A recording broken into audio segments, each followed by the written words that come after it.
We're going to reconvene the Board of Education. We actually called the meeting to order at 6 o'clock, and then we adjourned for executive session. Before we do anything, I just want to thank Principal Falcone and Fran and the rest of the administrative team for having us over tonight and for the personal tour. It's breathtaking what was done over the summer. So congratulations to everyone involved. It's just beautiful. I wish my kids were in Cider Mill. Has everyone had a chance to review the agenda? Yes. Is there a motion to approve? So moved. Second? Second. All in favor? Aye. Aye. Okay, the agenda is approved. Is there anyone from the public who'd like to come forward and offer any public comments? Mrs. Graybill? Oh, do we have a table? Oh, She wants to come right up to one. come right up here. No, come right up. Okay. I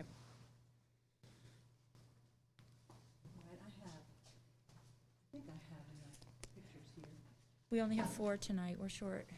Beg your pardon? We only have 4 members tonight. Well, then, can you make sure the rest of them? I sure will. 6 board members? Yes. 2 superintendents and other sort of members? There you go.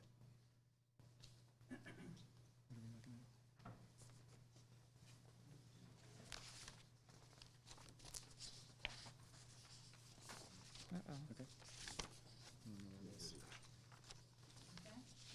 Y'all recognize that photo? No. That's a reason, I should tell you, I'm Susan Graybill, and I'm from New Canaan Road here in Wilton. I used to teach here in the high school. So what I've given you is a picture of a bunch of desks that I happened to come across at Middlebrook a couple of weeks ago when I was there on a Saturday looking at some of the ball games. And I was parking over where Tom Everett used to park, which is closest to the home ec area, you know, that green space out there. And when I came back to my car and turned around to get in the car, those desks were piled high out back behind the school.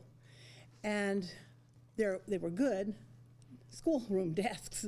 And when I wondered what in the world they were there for, it reminded me that last year when I was subbing in Middlebrook, I often went back to my reading, writing workshop classrooms and just to sort of feel good about having been there before.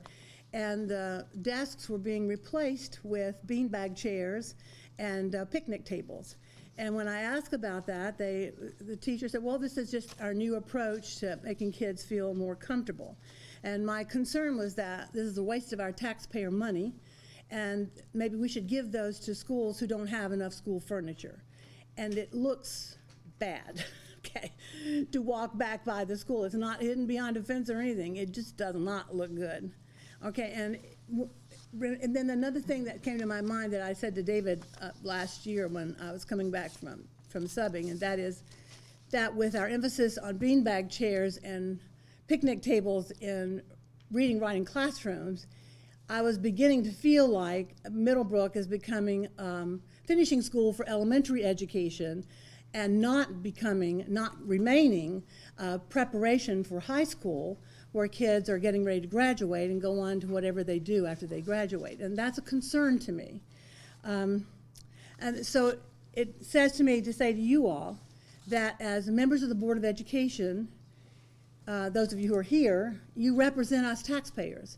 You don't want 16,000 people coming in here talking to you every month, but you do have board members who are given the task to ask the hard questions.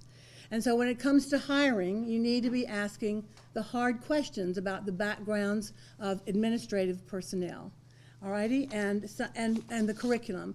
I know that what we're doing is switching over to the Universal Design for Learning curriculum, and that's primarily coming out of Columbia Teachers College, and I'm wondering why we have to put all of our eggs in one basket, okay?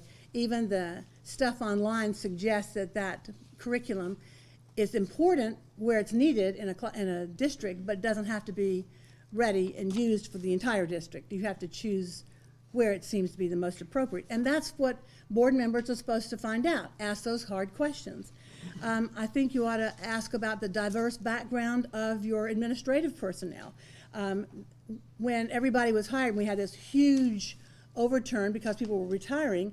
Over 50% of the new administration came from Bethel and Greenwich, and they were in elementary education. Okay, so all right, and then finally, I'm concerned pardon me, I'm concerned about the test scores. I looked at the bulletin a couple weeks ago, and 50%, we're in the bottom 50% of our DIRG group. There are 8 schools, and we are 5th after 6 years of new leadership. And I know we had to go through changes in the Connecticut standards and everything, but it is still of grave concern to me that we are ranking in the bottom half. And so we got to do something about it. And so, board members, that I'm really here to talk to you, all right? Well, I won't be nasty. I'll just say, start doing what we're hiring you to do. I know you're not getting paid a thing, but come in and be us and represent us and ask the hard questions about curriculum, about personnel, and about why we've got those chairs out behind Middlebrook, okay? Thank you very much. Is there anyone else who'd like to offer any comments? There will be a comment period at the end of the meeting also. Moving on to the consent agenda. Has everyone had a chance to review the consent agenda? Is there a motion to approve? Yeah, so moved. Second? All in favor? Aye. Any opposed? Okay, the consent agenda is passed. Salute to excellence. One of Great. the best things about the Board of Education. Absolutely. So one of our favorite moments of any board meeting. I want to introduce tonight Melissa Barrett, who is our assistant director for special education, and 2 of our high school teachers, Dan Garrity and Elias Zarita, who are and Lynn Schuster. Sorry, I didn't see you back there, Lynn. And Lynn Schuster, who's one of our Middlebrook speech and language pathologists, who also, on a personal note, keeps me running on the trail and keeps me healthy. So anyway, these guys are going to introduce to you our Wilton United team, who is the focus of our Salute to Excellence tonight, and they'll introduce our students, and then we'll present you with some certificates and take a photo. Great, so please come on forward.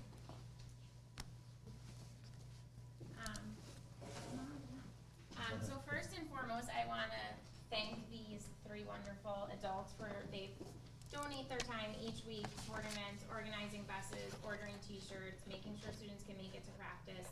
They give a lot of time and dedication to make the magic of unified sports happen. So I'd like to take a minute to recognize them, and thank you, Lynn, for joining us after your field trip.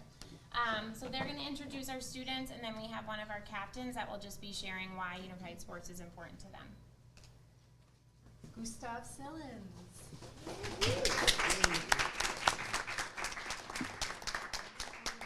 Stars came up from Middlebrook.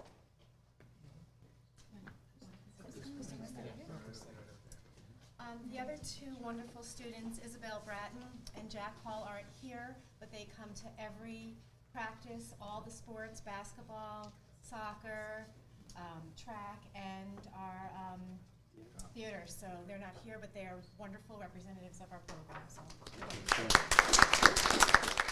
Welcome belongs to one of our student leaders of Unified, and that's Peyton Maddock.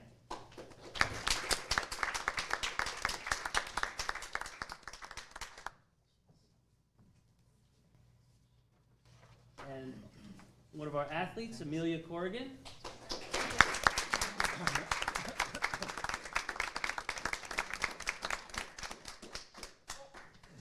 Amelia knows how to have a good time. Another one of our athletes, one of our mainstays, Brody Streety.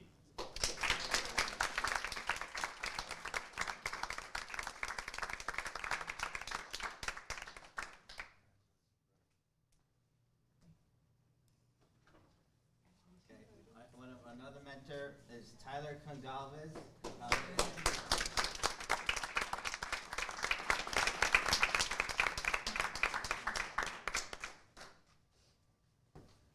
Anthony A.J. Concalves. And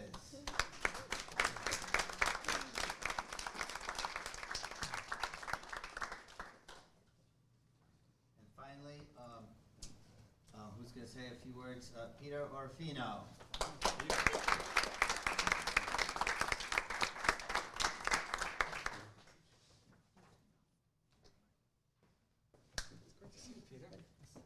Peter, do you want to share why Unified is important to you? Unified is very important to me because I enjoy helping the other teams as well as my own, and I also like enjoy seeing friends from other towns, and I like hanging out with the people my own town. And I also, there are a lot of people there who I can relate to very much. Thank you.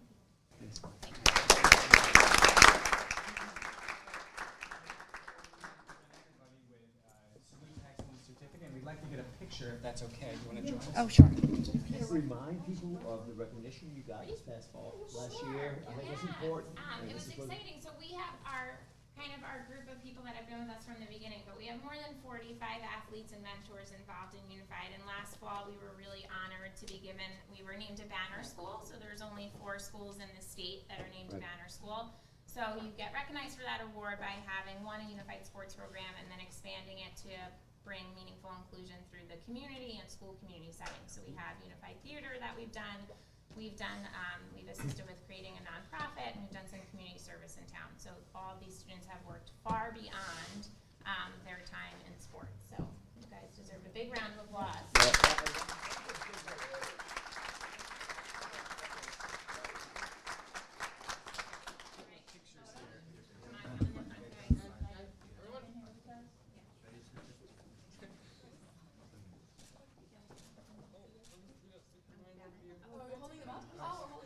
They don't tell me anything.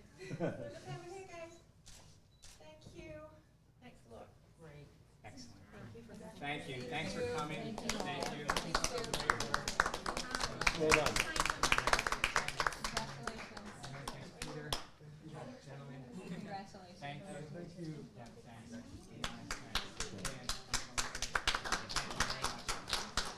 Feel free to stay for the rest of the meeting, but there's certainly no obligation. Right? So have a great night. Thank you. Thank you.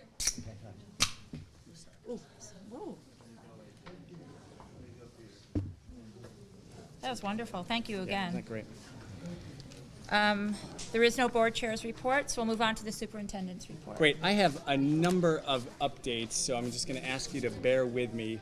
The first is an update and a correction on our per pupil expenditures. So shortly after our last board meeting, I learned that the per pupil expenditure numbers that we referenced were inaccurate. So I want to just take a moment now to correct the record and ensure that we have the right numbers on the record.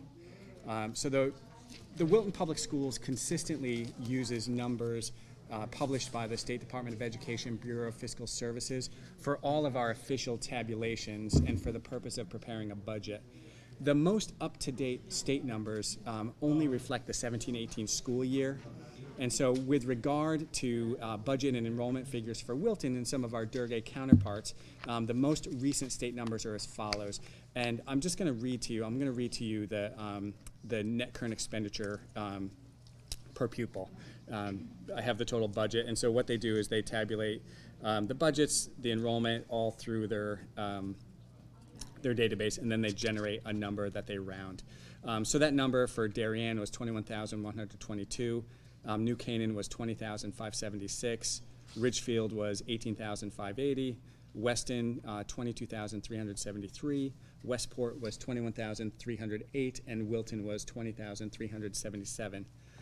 Because the state numbers are typically a year or more out of date, for the purpose of trend comparison, we generate in-house overviews of per pupil expenditures. And so I calculate that number by taking the approved budget and dividing it by total enrollment. So for 1920, we reported to the state an October 1 enrollment of 3,868 students. The approved budget for 1920 is $81,876,563. We also received, above that, an appropriation for Genesis, our alternative school program, from the Board of Finance through the Charter Authority. That appropriation is $468,000 and was allocated on a one-time basis from the Charter Authority.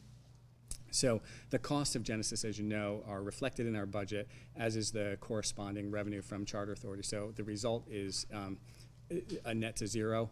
However, the cost of the alternative school program, we believe, should be counted on top of the operating budget. So if you take the $81,876,563, you add the $468,000, you get a total dollar amount of $82,344,563. You divide that number by the enrollment, which is 3,868, and you get a per pupil allocation of 21,288. So just a note about the components of the enrollment figure that I use in coming up with this calculation. We rely on what I refer to as a total enrollment figure, which includes pre-K, community steps, now the Genesis program, our outplay students, all combined with our in-school K-12 enrollment. And I include each of those groups because the costs are reflected in our operating budget. So now to get an in-house year-over-year percentage increase, we take last year's approved budget and divide it by last year's October 1st enrollment. That gets us a per pupil expenditure of $20,702. To get the percent difference between last year and this year, I subtract last year's per pupil expenditure from this year and arrived at a difference of $586. I divide that by 2702, multiply by 100, and I come up with a percent increase of 2.83. The challenge with trying to locally generate a district-by-district comparative per pupil is that we don't have perfect clarity on who's included or excluded from various enrollment reports. Not every district includes pre-K, for example, or their outplay students. I attempt to take the approved budgets and first divide them by their projected enrollments, and then as those numbers become official, I replace that number with actual enrollments. And really, I do that because the state numbers are outdated, and I try to monitor trends over time and just look at where is our per pupil moving. So, all that being said, why were the initial numbers inaccurate? First, we unintentionally divided this year's budget by last year's enrollment numbers, so it skewed the per pupil. And then initially, I didn't include the appropriation for Genesis, and we talked about that quite a bit and really concluded that it was appropriate to include that number, so that's what the change is. The net result of that error was an underreporting of per pupil expenditures by $586. And so I regret the inadvertent error, but really I'm thankful to have the opportunity to correct the record.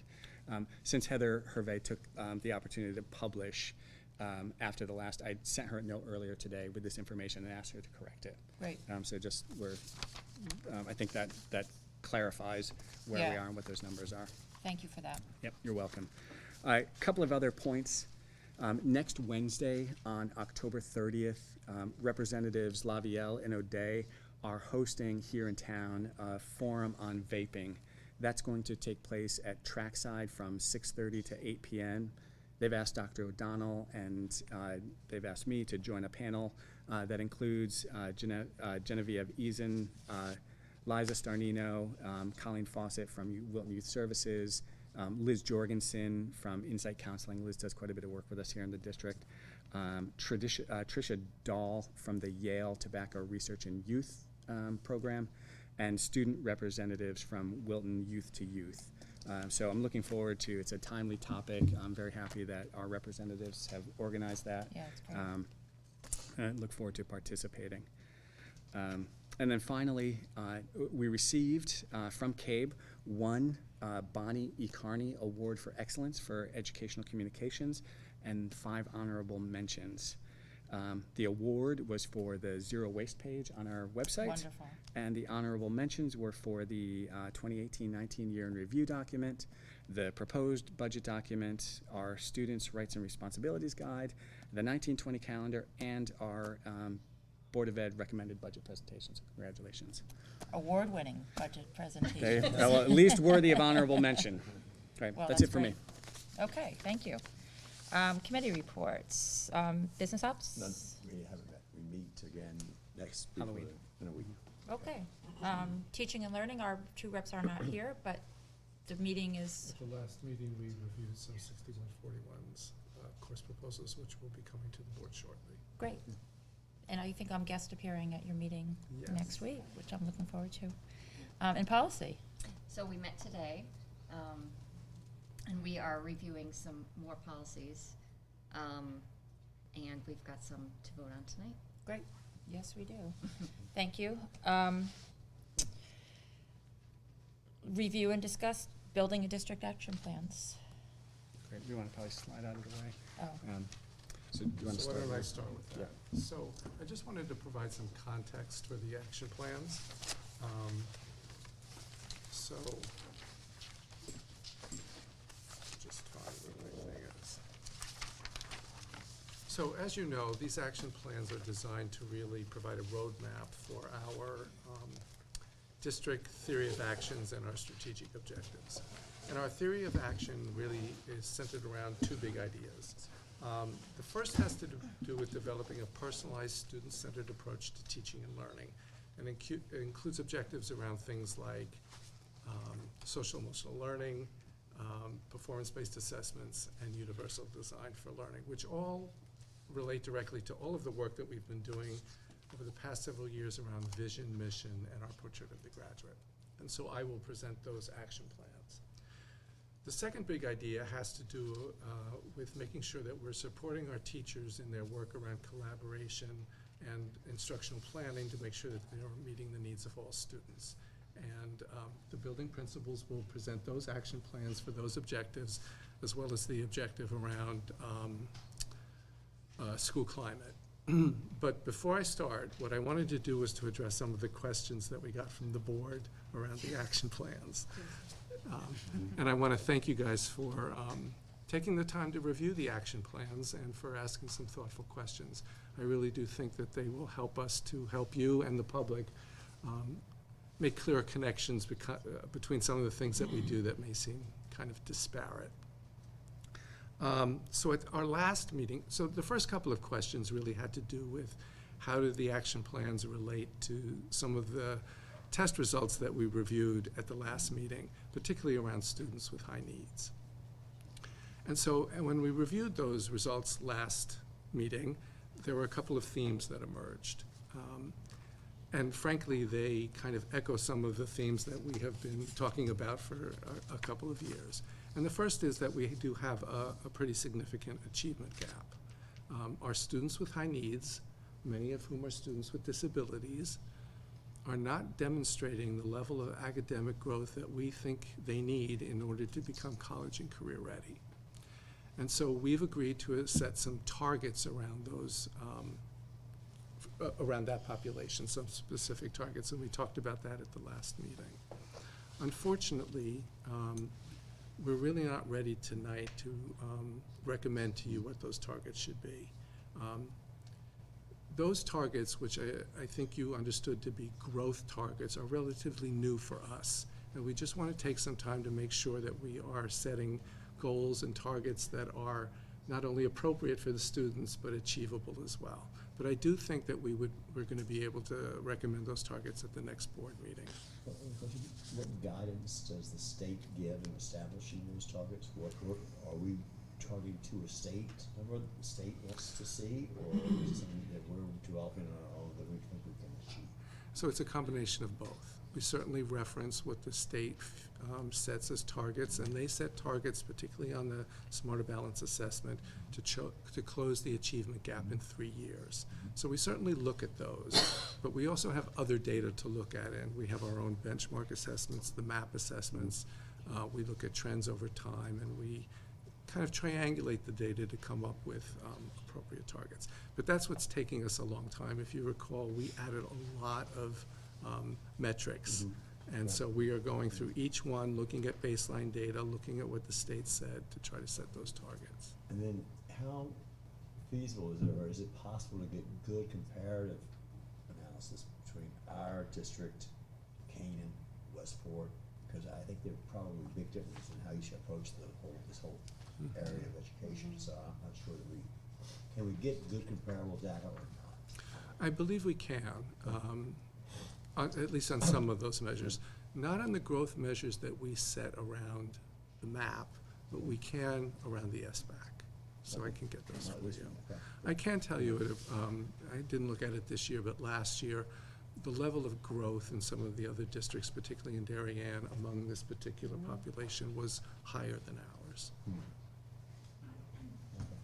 So although we're not able to set targets today, regardless of the targets, we know that in order to better support our students with high needs, we need to enhance the work in both general ed and special ed, because most of our students are in general ed, and it's that collaboration between general ed and special ed that's going to produce the level of growth that we're looking for.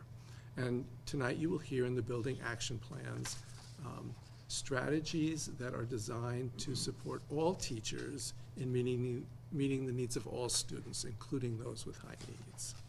Which brings me to a second theme, which we really derive from our work around the MAP assessment.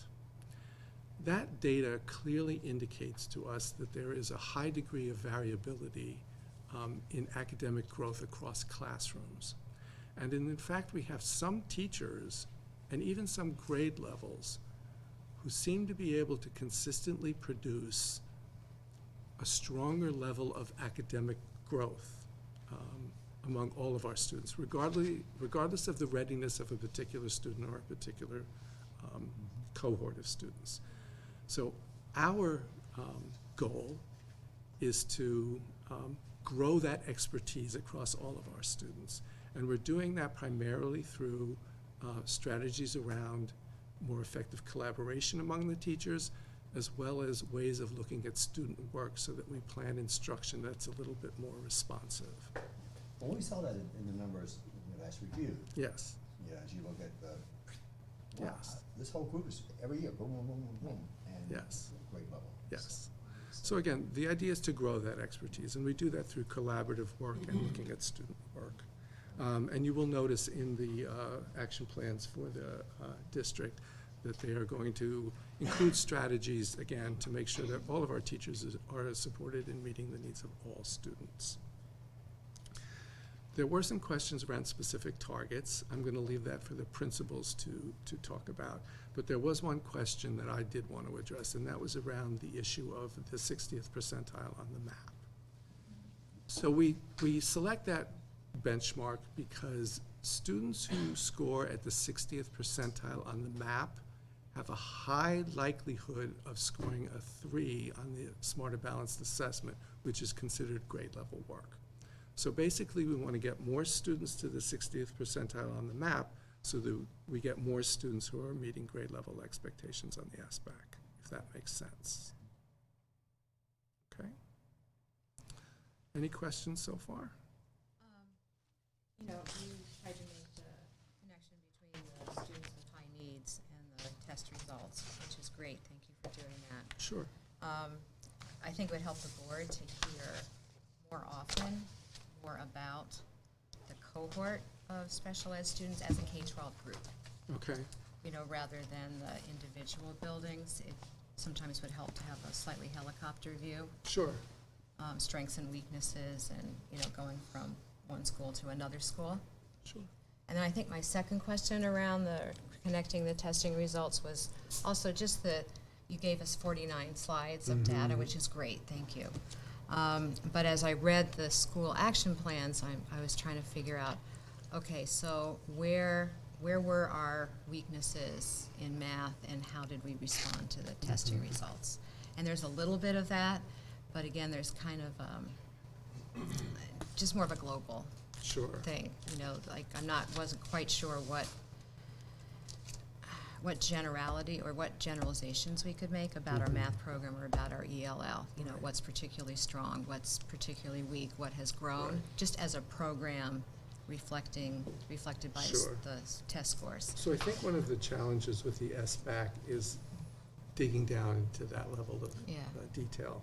Because it's a statewide test and there's a time limit, there's sampling of items that really makes it difficult to make conclusions about particular strands or areas of weakness. Okay. The map data provides us with a little bit more detail in that area, and we can certainly come back and share with you, and I can have Trudy come and talk.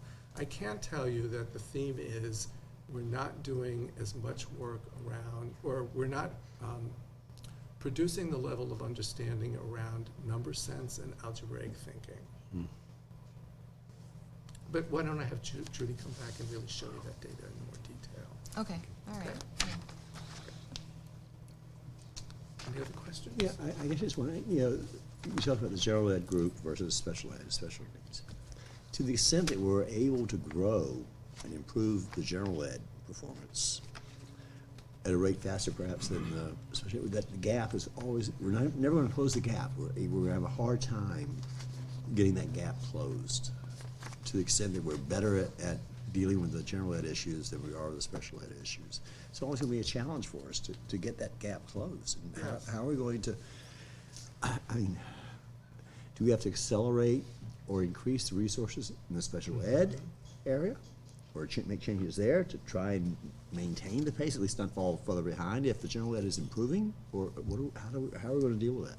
So you're asking a rather complicated question, and I think both Angie and I are gonna have to chime in on here. I'm not so sure the answer is to provide more resources. I think the work that we actually do with those students is more important than throwing additional resources at them. And so, from my mind, the issue of responsive teaching is most important. And that involves sitting down with a group of your colleagues, looking at student work, figuring out what the learning gaps are, and adjusting our instruction on an ongoing basis in order to provide growth. Yeah. I do think there are some issues that we need to do around making sure that our IEPs are more standards-based, and that we are configuring the services and supports that we do in the most effective way. That sounds very jargony, but I'm not so sure the ways we are approaching services and supports are the most effective and most efficient. If you recall, we had a group come in called DMG, and they recommended certain things. Yeah. Things like no co-teaching, because that's not an effective way. I think we've made some progress in that regard, but we are still relying heavily on co-teaching, and even to a certain extent, removing students from the general ed classroom, which I think doesn't allow students to have access to the curriculum where they will show progress. So we need to do some more work around that. Would you This add to isn't- that? I would suggest that as we look at, as we dig into the data, we look at where kids are being instructed, by whom they're being instructed, what is the curriculum that they're being taught, how is that curriculum aligned with their IEP goals and objectives. This is not there's a one answer out there, and if we just fix that one thing, this is multifaceted. In terms of students with disabilities, while they sit in one category, that is a vast array of kids. Sure. And what their needs are, and where they enter into this work of curriculum and instruction and assessment. So it's very complex to think about. We can't think about it with this is not a one-shot answer. We have to look at making sure that students with disabilities have high-quality access to instruction that meets their needs in relationship to the core content standards that we're asking them to learn. And sometimes that roadmap can break down at various points. So we have to kind of dig very deep into the students themselves at each of the grade levels, the continuum of services and supports, the level of training and support that both general education teachers and special education teachers need and have to meet a wide array of student need. And that's the way to close the gap, is to make sure that every kid, regardless of what label we place on them, has an access point with people who understand who they are as a learner and can take them from point A to point B, whether that's in 1 year, 3 year, 5 years, 12 years, or the 18 years that we have them for students with disabilities age 3 to 21. So it's a very complex process to dig deep into this achievement gap. It's not unique to Wilton. It's a Connecticut issue. It's a national issue, the achievement gap between high need students and students who don't meet that category. But it is something that we need to do better. Okay. And we're going to work to do that. And what you said is, do we need to go back and revisit the DMC to make sure that we are? Yes, we do We revisit always it. revisit the DMC. Okay, okay. You know, just to build upon what Andrea was saying, one of the interesting things that I've noticed in looking at the data is that we have a group of students who are not in special ed, but who are in intervention, and they are struggling students. And I showed you the data that we are able to accelerate their growth. Right. And I think we're doing that through the use of very structured, evidence-based interventions, such as the level literacy intervention program. But we've also noticed that it's not, so students who are in a particular grade level, if that grade level in general for all students is showing good growth, the intervention students show great growth. But for the grade levels where they're not showing as much growth in the general ed population, the intervention students are not showing a certain level. So I think that just speaks to the partnership that we have to set between whether it's intervention or special ed and the grade level classroom, and we need to. And the educators who are doing it. Right, exactly. So. The educators are getting the results and the ones that aren't. Yes. Okay. Well, I'm going to go back to the math program just one more time. Our ELA program, well, not perfect, and there's room to grow, and you know, we need to look at that. I just worry that our math program in general continues to lag. So I'm just wondering, at what point will we begin to see, you know, the mastery level or the goal level scores, you know, get out of the 70s and into the 80s? Right. So we are in the process of revamping the course schedule, and as Trudy has mentioned, we are transitioning to different materials and a different curriculum, the illustrative math program. It's hard for me to answer the time frame. I know that everyone would like to see dramatic increases, but from my perspective, incremental improvement is more sustainable and long-lasting. And we have shown some incremental improvement if you look over the past 5 years. I don't think there's a magic bullet which is suddenly going to move everybody forward in a short period of time. All right. I, for better or worse, tend to think that an incremental improvement each year is a better way to sustain. Oh, it depends on what the increments are. I mean, you could have a half-point increment a year, or you could have 2-point increments a year. That's the challenge, is how quickly or how rapidly or how much of a challenge do we want to take on to move? I mean, I want to just weigh in, and I feel like I make this statement annually. So my kids live in another system, and I want to just remind people, we use these, the Smarter Balance. It's 1 year, it's given over a series of days. It's one point in time. Those tests, in some places, are gamed. Kids spend an inordinate amount of time practicing and prepping, which, as Chuck alluded to, doesn't yield the long-term learning that we're gunning for. And so when I started here, I said to all of our administrators, we're not gaming these tests. We're going to do it the hard way, the right way. We're going to develop the curriculum, and you know. And so I think it's painful sometimes to look at our scores and see how we compare.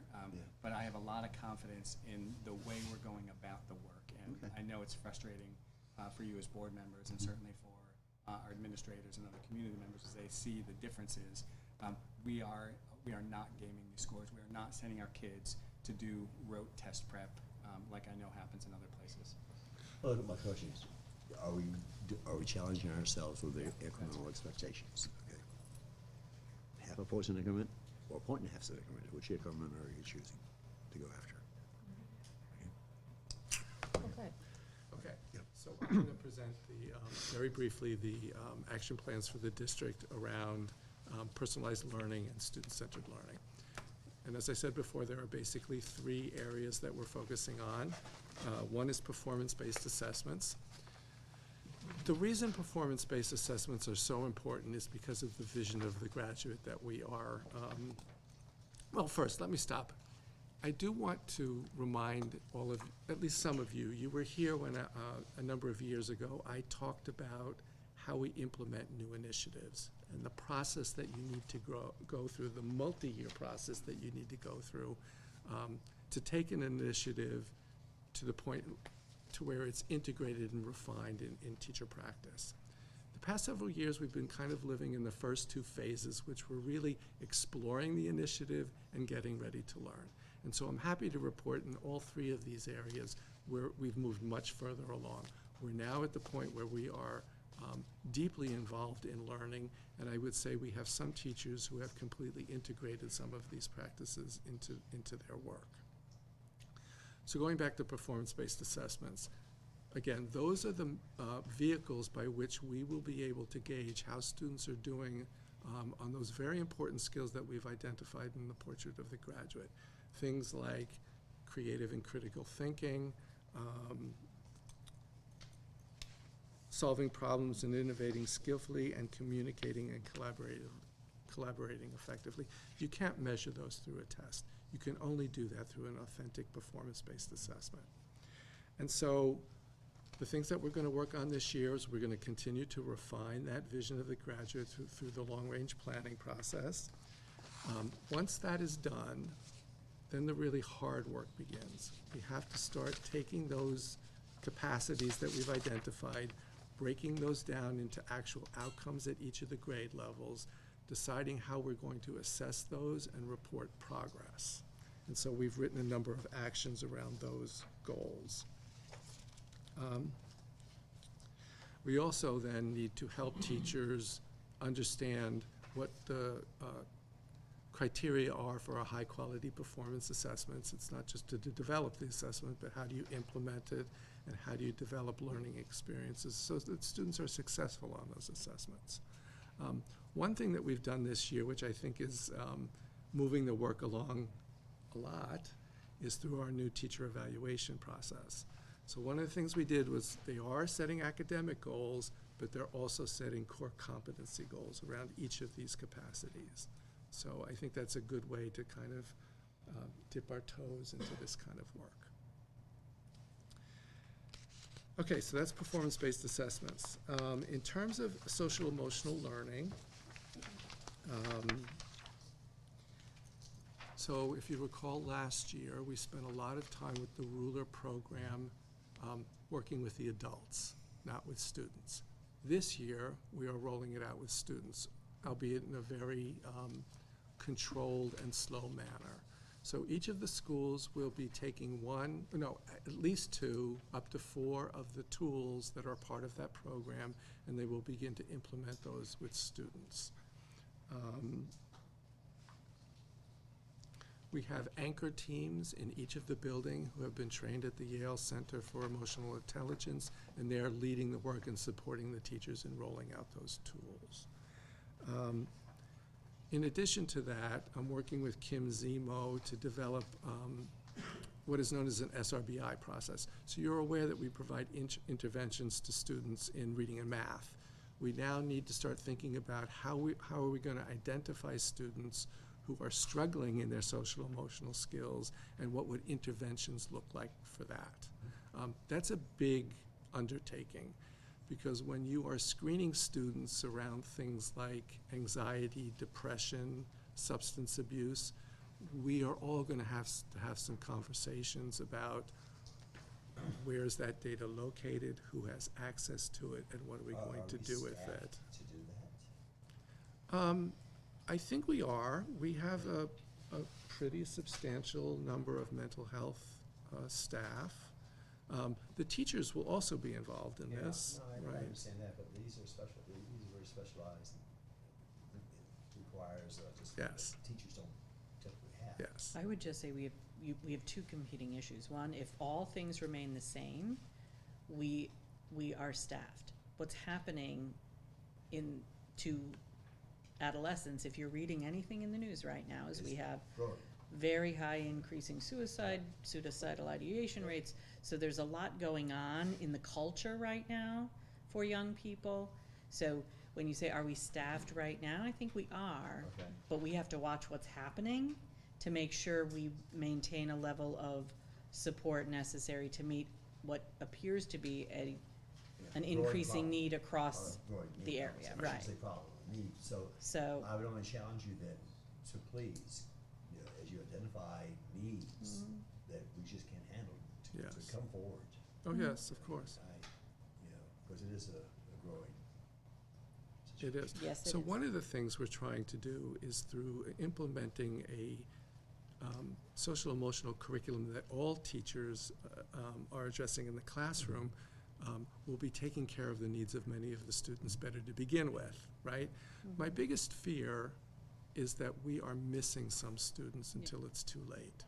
So through screening them early and often, we may be able to identify students, particularly students who have internalizing issues that don't manifest in overt behavior problems, but who later on end up with school avoidance and other more concerning behaviors. Up inside, you know Yes, it. so that we can intervene a little bit earlier and maybe prevent some of those really serious problems occurring, particularly at the secondary level. I would also just add briefly that when you think about our achievement gap, some of the students who have difficulty showing their performance in the ways we're measuring performance, it is not a lack of academic skill. They're able to Yes. show it at other places. It's a difficulty showing that skill at certain moments in time, right? And so we have high stakes testing being a point of difficulty. So those scores don't, that's not to say, I'm not trying to excuse all of them. We have academic work to do, for sure. But for some of these students, the intervention is not an academic one, it's an emotional one. And so that's where this gets even more complex. Yes, it is complex. Okay, and the final action plan is around universal design for learning. And again, we're at the point right now where we can start really digging much deeper into professional learning and embedding some of the tools and strategies directly into the curriculum. We began that work last summer. All of the new units now have an array of resources and tools for universal design for learning. Fran and I have partnered to provide some really rich asynchronous learning around universal design, which will continue this year. And in fact, I have to say, and Fran, I think you would say as well, the staff seem particularly energized and excited about this work. So we will be continuing that work as well. Slowly we're bringing the teachers. Yes, yes. At least with universal design for learning, yes. It's been a challenge. It was at the beginning, yes. Okay. Well, the more people who understand what universal design is, it's hard to argue. Yes. But most, when people disagree, it's often because they really don't have a good, solid understanding of what UDL is. And the more, I think, the asynchronous learning, those opportunities gave people a chance to dig deep into what it actually is. That's the process. And that's another strategy that I have high hopes will also help to close the achievement gap. So now we're going to move to the building action plans. And we're going to do it in a different order this year. We're going to start with the high school, move down to the middle school, and then the elementary schools. Good evening. So at Wilton High School, your Wilton High School Warriors, we've set 3 goals this year on our strategic action plan. One around SAT math, one around SAT EBRW, and one around school climate. And to continue Dr. Smith's thoughts, a couple of things we'd like to do is highlight some of the strategies that are a little bit different and that will help meet the needs of students who have high needs. So specifically in math, one of the things that we have done is we've reallocated some of our FTE to ensure that we have manageable lower class sizes in Algebra 1-1 and in Geometry 1.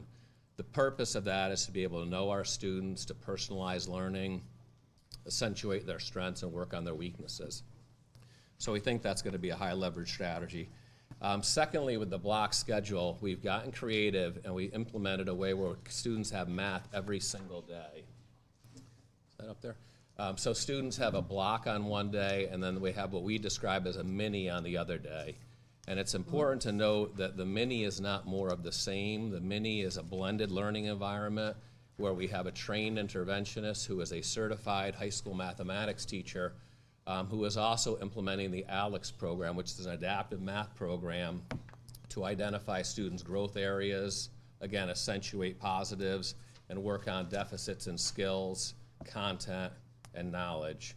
So what that looks like is this teacher is meeting with the students on a regular basis obviously every other day, but meeting with students specifically to analyze the data on student performance in ALEX and in the students' classrooms, and conferencing with the students on almost a daily basis, and certainly formal conferences every 3 weeks, where we have the students setting goals based upon their progress with the curriculum.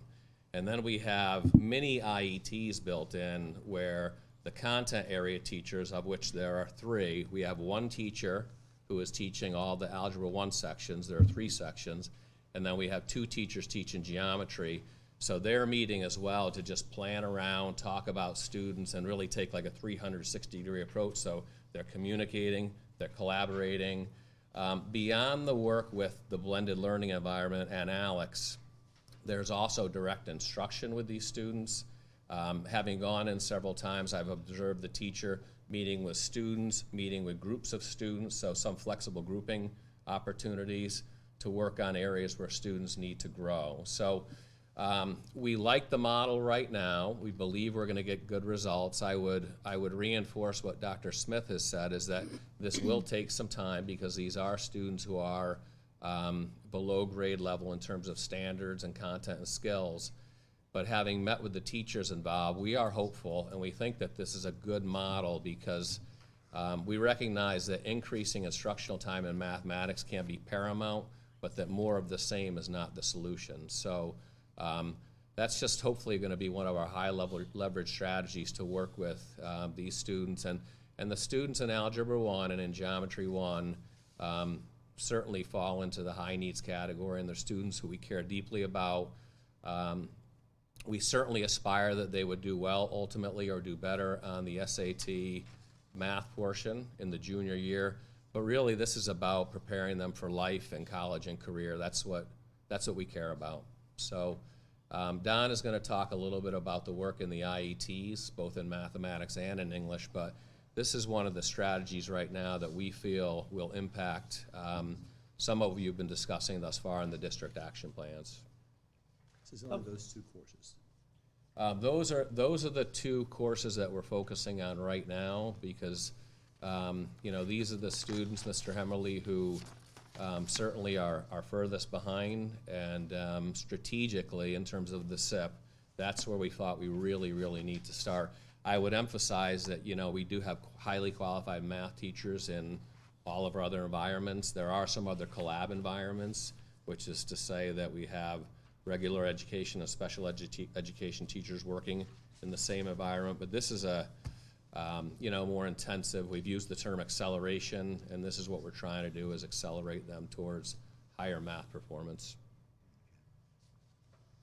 And one quick point before we talk about what's new. The base of the plan remains the same and is still powerful. And to Mrs. Lowe's point from earlier, it's easy to say, that your scores are off, but then you have to ask why.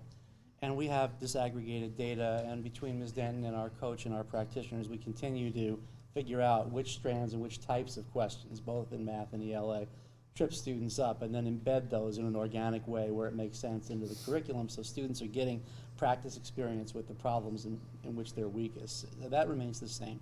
What we're adding a little bit more on this year is we're doubling down on our belief that the most powerful response to problems of practice, especially deficit in student performance, is to allow teachers time to get together and talk about what they're seeing with the student work and how to adjust instruction accordingly. And that's our IET process. So to continue to support that and move it forward, we already have a lot of rich discussions going on and a lot of really experienced practitioners, but we have some really seasoned teachers who just over time develop exceptional diagnostic skills and exceptional tricks in their toolkit to help kids.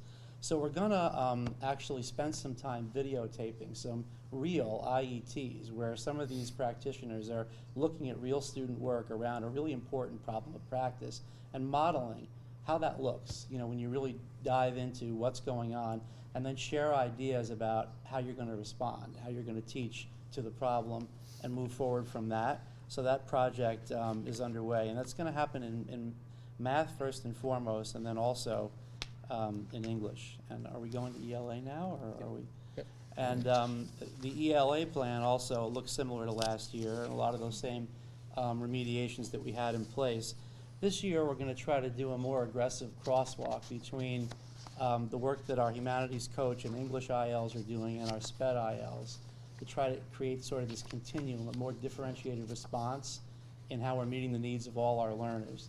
So when we look at the types of STEM questions that trip kids up, and we look at how we're gonna help them access those questions, we're gonna try to develop different experiences for different kids. And we have technology that we can use, like Newsella, to help us with that. And we have a lot of time that's gonna be dedicated in discussion between special ed and regular ed teachers to build the kind of diverse response that I think those kids need. And that's really those are the new things in our plan this year. So in school climate, I want to highlight a couple of the action steps that we've already implemented. And you will notice on the plan, we did some good professional learning on social emotional learning with our teachers during a faculty meeting. And part of what we were trying to do was, build on the work that we did last year around connectedness. And you will notice that we did move the needle quite a bit last year. And so what we wanted to do is provide a feedback loop, what is it exactly that our students are saying that works in the area of connectedness. So we wanted to celebrate the work that the teachers had did. I mean, I think they deserve some positive reinforcement. But some of what we shared with them was like a direct top 10 from quotes from what the students were saying. This is how my teachers connect to me. So I'll just share a couple of them with you. This is actually from the SEL training earlier in the year.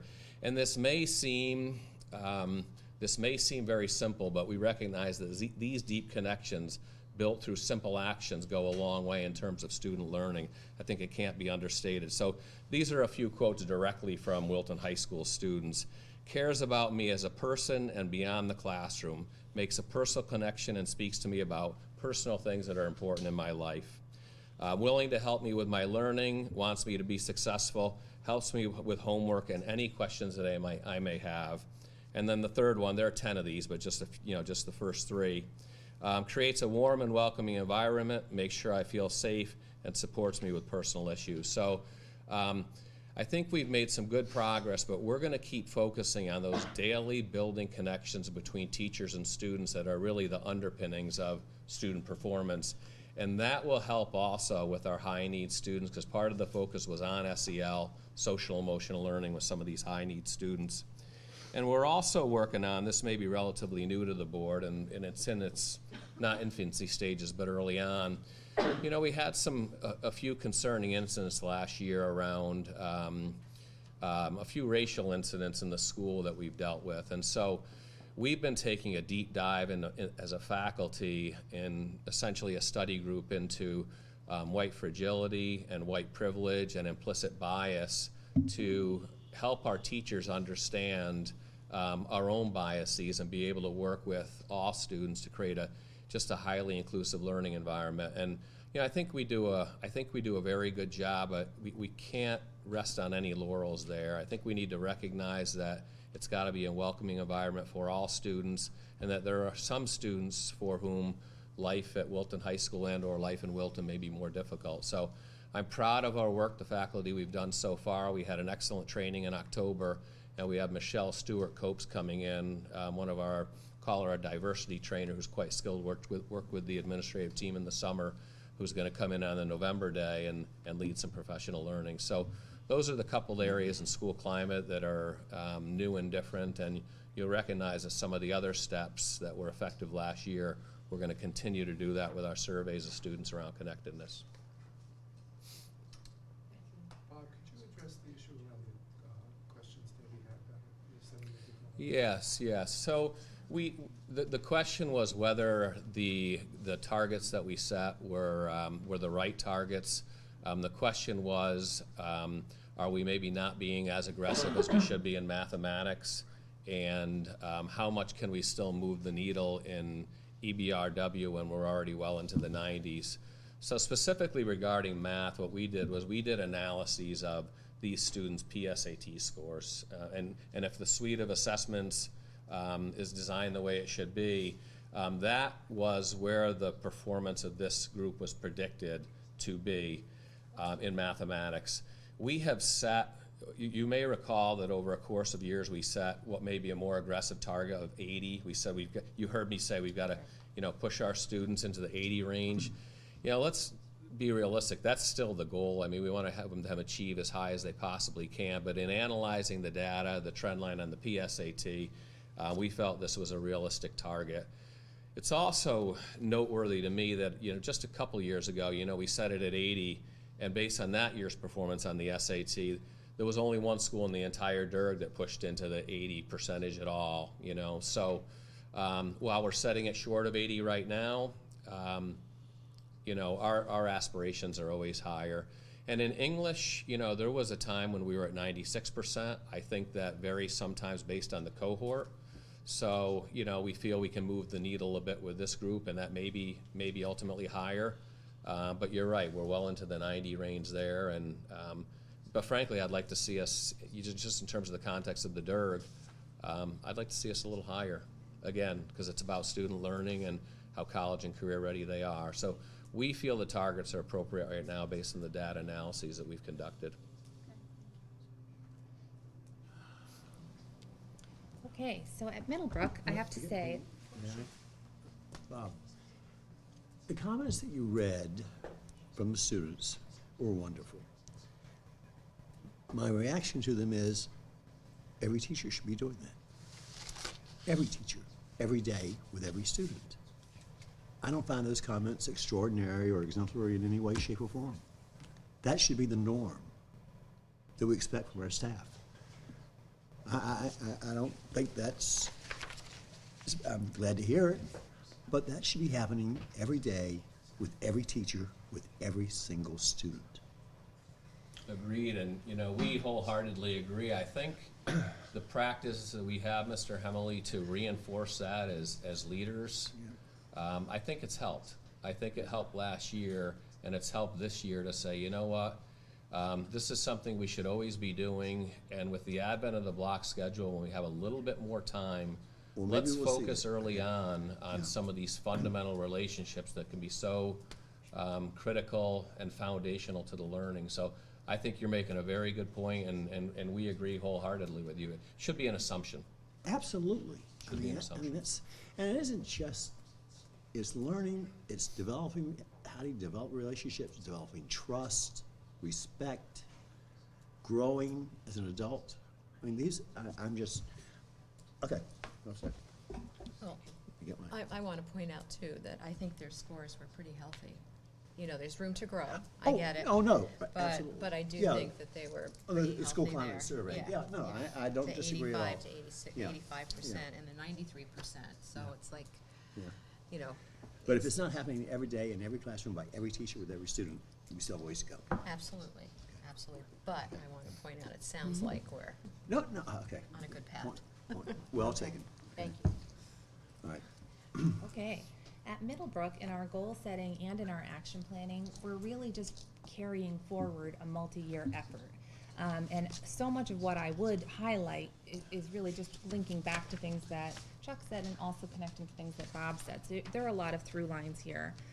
As always, what we're really focused on is making sure that our kids have a robust skill set that they can apply flexibly to novel tasks. And we're really looking for the maximizing student growth and student achievement in both language arts and in math in our goal setting here. And of course, we want to see them in leveraging the teamed middle school model, we want to see them carrying that learning and applying it across their curriculum. And so we have goals in measured in SBA for language arts, in measuring mathematics on several indicators, and also around connectedness with the social emotional data. And I'm pleased how much there is a continuation of the work we were already engaged in the action planning that we did. We really are engaged in multi-year efforts in a lot of areas, and there's a lot of interconnectedness between the areas. The action plan really breaks down into three main areas. That would be IET and student-centered coaching, assessment work, and data-driven decision planning, or decision-making, or data-driven lesson planning, and also for SEL, restorative practices, and ruler. And you'll remember that I really talked about all of those things last year as well, and what we're doing is trying to level up our work in all of those areas. We're really doubling down in terms of making sure that we're having the highest leverage IET experience possible. The IETs are working through using progressions for their own work to make sure that they are getting the most out of that collaboration possible.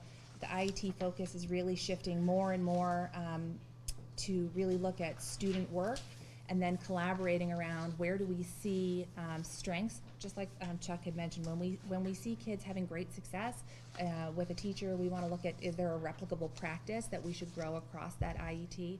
So a lot of the moves that we've been making for the last couple of years, we're continuing and taking to the next step of evolution. So for one example, you know, we really believe that we want to celebrate and leverage the expertise and wisdom that we have within the Middlebrook teaching community. So one of the things that we think is a very high leverage PD opportunity is for teachers to observe each other and really grow those practices so that we are having that unifying, uniform experience for students, including things like how welcoming the classroom environment is, but up to and including how do you maximize your instructional minutes with really tight routines, and how do you find the multiple access points for diverse students with different needs, so that we can keep those kids in the keep all kids in the general education setting and have students finding the right level of challenge. So that definitely includes a lot of IET, and coaching is very interwoven with our assessment work and using data to drive our planning and our decision making. So we are in year 2 of our study of classroom assessment for student learning. We are implementing the learning that we studied. So last year we studied sort of the first half of that text, and this year we are implementing what we studied last year, and we're also studying the second half of this of the text. And at the moment we're really sort of digging into the section on performance-based assessment, which of course ties back into some things that Chuck said.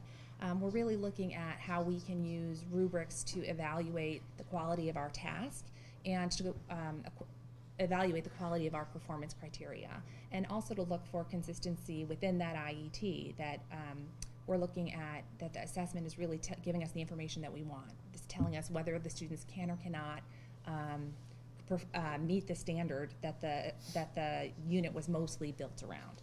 So further into the year, we're going to start working a little bit more on how we represent and communicate about that learning in terms of what does it look like in the student feedback, what does it look like in the student grade book, what does the record keeping look like. So really focusing in on, are we collecting the most important information that we need in order to identify where each learner is and what they need next in order to push them along, both to accelerate their growth and to increase our overall student achievement. All of that, I think, is very interwoven with the social emotional learning. Middle schoolers, maybe even more than any other stage, really have to be just wrapped around and embraced. They need to be made comfortable. They need to, and you know, middle schoolers are zany, and we love it. Like we dig it at Middlebrook, and we want every zany middle schooler to find one or more adults that they just really feel like, you get me, you know, and we really connect. We're working very hard, as Bob is, on the connectedness. We had really nice success with that last year.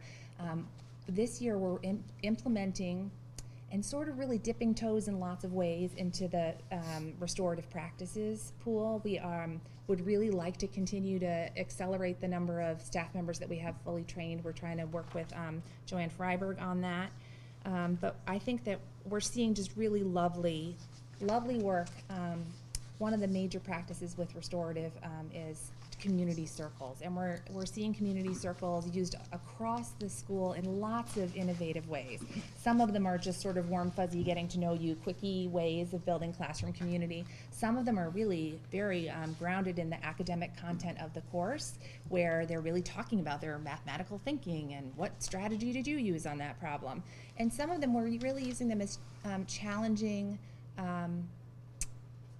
really challenging conversations. You know, when we hear Marie Alcock talk about what are the conversations we need to have with students now and be courageous about, that will set them up to be able to have those VUCA conversations as engaged adults.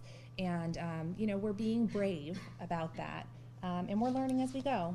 So that was sort of a long way of saying we are just rolling forward the work that we were engaged in. We're trying to always think about how would it evolve next.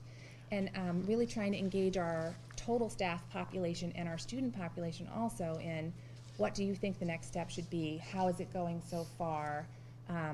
And we're trying to be flexible and course, you know, I don't want to say course correct, but have open-mindedness about the path and the pace so that we can be responsive. I think that those through lines and carrying the work through for multiple years is something that is really important, particularly for our adult learners in the building, so that we can ease as much as possible what could feel like initiative fatigue by helping to really emphasize how it's all very interconnected. So I'd like to also just comment on, there was a question about the target that we set for our percentage of students who will score at goal or above on the math SBA. And I would tie into your comment about the fact that I have to say we'd love to be in the 80s, we'd love to have, you know, 100% of our students there. It's never a question of failure to strive. I really worked, my whole administrative team worked closely with Matt Hepfer, and we did a really comprehensive review of data trends for the DIRG, for the state. We definitely looked at the cohort data for at least 3 years and also the program data for at least 3 years. Statewide and also within the DIRG, you really see a drop in the percentage of students who are achieving expectation between 7th and 8th grade. Our 7th grade math teachers, in terms of gains that those kids make, it's fantastic. And that's when we talk about these replicable practices, we are absolutely working on that within the math department. So we are certainly trying to go full throttle on accelerating student growth. We're really doubling down on things like the additional instruction math, the AIM program. We also have added a new course that is giving direct instruction on statistics and probability. That really has been sort of points we've been leaving on the table because of the the insufficiency maybe of our math instructional minutes. We're trying to peck away at the problem as we can. When you say how many years out is that growth, one of the things to bear in mind is that coming out of the math curriculum review, we are restructuring our courses. This year we've restructured the 6th grade course, and so it's not going to have a direct impact on the students who are currently in 8th grade. For people who say, but wait a minute, why wouldn't we just like go full throttle on the whole Megillah? I think we've learned a lot in terms of what happened when there was a major shift in the core curriculum between one published resource to another published resource without that scaffolding over time for students and for teachers. So I join everyone around the table and everyone hearing us from a remote location saying we want what's best to maximize our kids' learning in math and to maximize their growth, and at the same time to make sure that they have self-efficacy around math and to feel empowered. And we're trying to leave no stone unturned. We certainly could put a higher number in that box, but really looking at the data comprehensively, that's what we thought was an achievable goal. I'm happy to put the number higher, but I think we then have to be a little bit realistic about. Yeah, no, my question for you was not, is the target high enough? It was, and I think you answered my question earlier though, it was just the incoming, last year's 7th grade Yes. had 86%. 76%. Okay, thought it was 85. All right, then I read it wrong. I thought I believe. you had an incoming 8th grade class whose last year's 7th grade scores were fairly high. Yes. And that's why I was wondering, why did you drop? The percentage seemed a little bit lower than that. Yep. So if you're explaining that the test is different, The and test is different. it's The content's significantly different. different, Yes. and that everybody kind of takes a dip Yes. from 7th to 8th grade, then that answers my question. Yeah, if you look at the DIRG average there is one year that the DIRG average didn't go down. It stayed fairly stable. It was like less than 1% change. And I won't say that everyone in the DIRG goes down in an aligned manner, No, right? I get that. We don't love where we stand in terms of the extent to which we go down. And that's certainly something that, like I said, we're working hard on. Yeah. So, and again, my question is just a little different I'm than the sorry if one I to the high misinterpreted school. it. No, the high school was like you've got 2% on each of your subjects, and, you know, working in the 90s seems pretty hard, and maybe the 70s isn't quite push enough. Sure. And Bob answered that. Sure. And my question behind you for Middlebrook more was, it looked like you had a particularly strong seventh grade, so why kind of Yes. watch the score go down? That's it. Yes, it's an So you interesting, explained it. it's an interesting phenomenon, the 6th to 7th to 8th. It's a, All right, great, Mhm. thank you. Okay, so why don't I just tackle, and Lucille, you could just stay on this picture and I'll just kind of talk to it. So, but I'll answer you had a question as well about the 5th grade, I think, of the data for the math. Yeah, it was probably the same kind of Same feeling, exact yeah, thing, the so. incoming class seemed a little Exactly, high- so higher than basically I the use target. cross cohort and Okay. cohort Okay. and try to find that magic balance between the two. Okay. So that's where we ended Okay, up. got it. So, and if you look at both of those, you'll see kind of how, and I do actually have slides that I use when I'm doing my analysis with my staff, so happy to send what I did. Okay, no, that's fine, thank you. Okay. So again, I think very similar to my colleagues here, really looking at maintaining focus, which I think we've heard around this table quite a bit. So you can see that we still are focused heavily on our IET practices. Adding to that, the student-centered coaching. As you know, those are the two really big vehicles that we're using to really get in and look at student work, look at student data, set goals, which is continues to be a very large part of our practice at Cider Mill. But we are strategically, and you can see, I'm not sure if you get the, do they get the electronic copies of these? Because there's a lot, okay. So there are a lot of links that kind of go, that are attached in here, and you can see that there's a little special ed action plan, and a lot of that is trying to really target the collaboration between looking at student work with our gen ed and special ed, and really trying to work together to focus on the needs of all of our learners. We've been very strategic working with Sharon D'Angelo in figuring out how to use our Wednesdays, and do we have the special ed with the gen ed, and how do we maximize the time that we have together to look at student work and to plan for instruction. Again, I think Lauren had mentioned really lifting the level of our learning walks. We've done a lot administratively, and a big focus that we're doing this year is really building that practice among our staff. And so the first step that we did was to create look-fors that our own teachers came up with for math instruction, so that they're really grappling as what does it look like when we walk in and see effective math instruction. And so it was a great conversation watching the teachers do that, and then we will go together as colleagues to kind of look at math instruction and provide feedback and things like that. So that's another priority for us.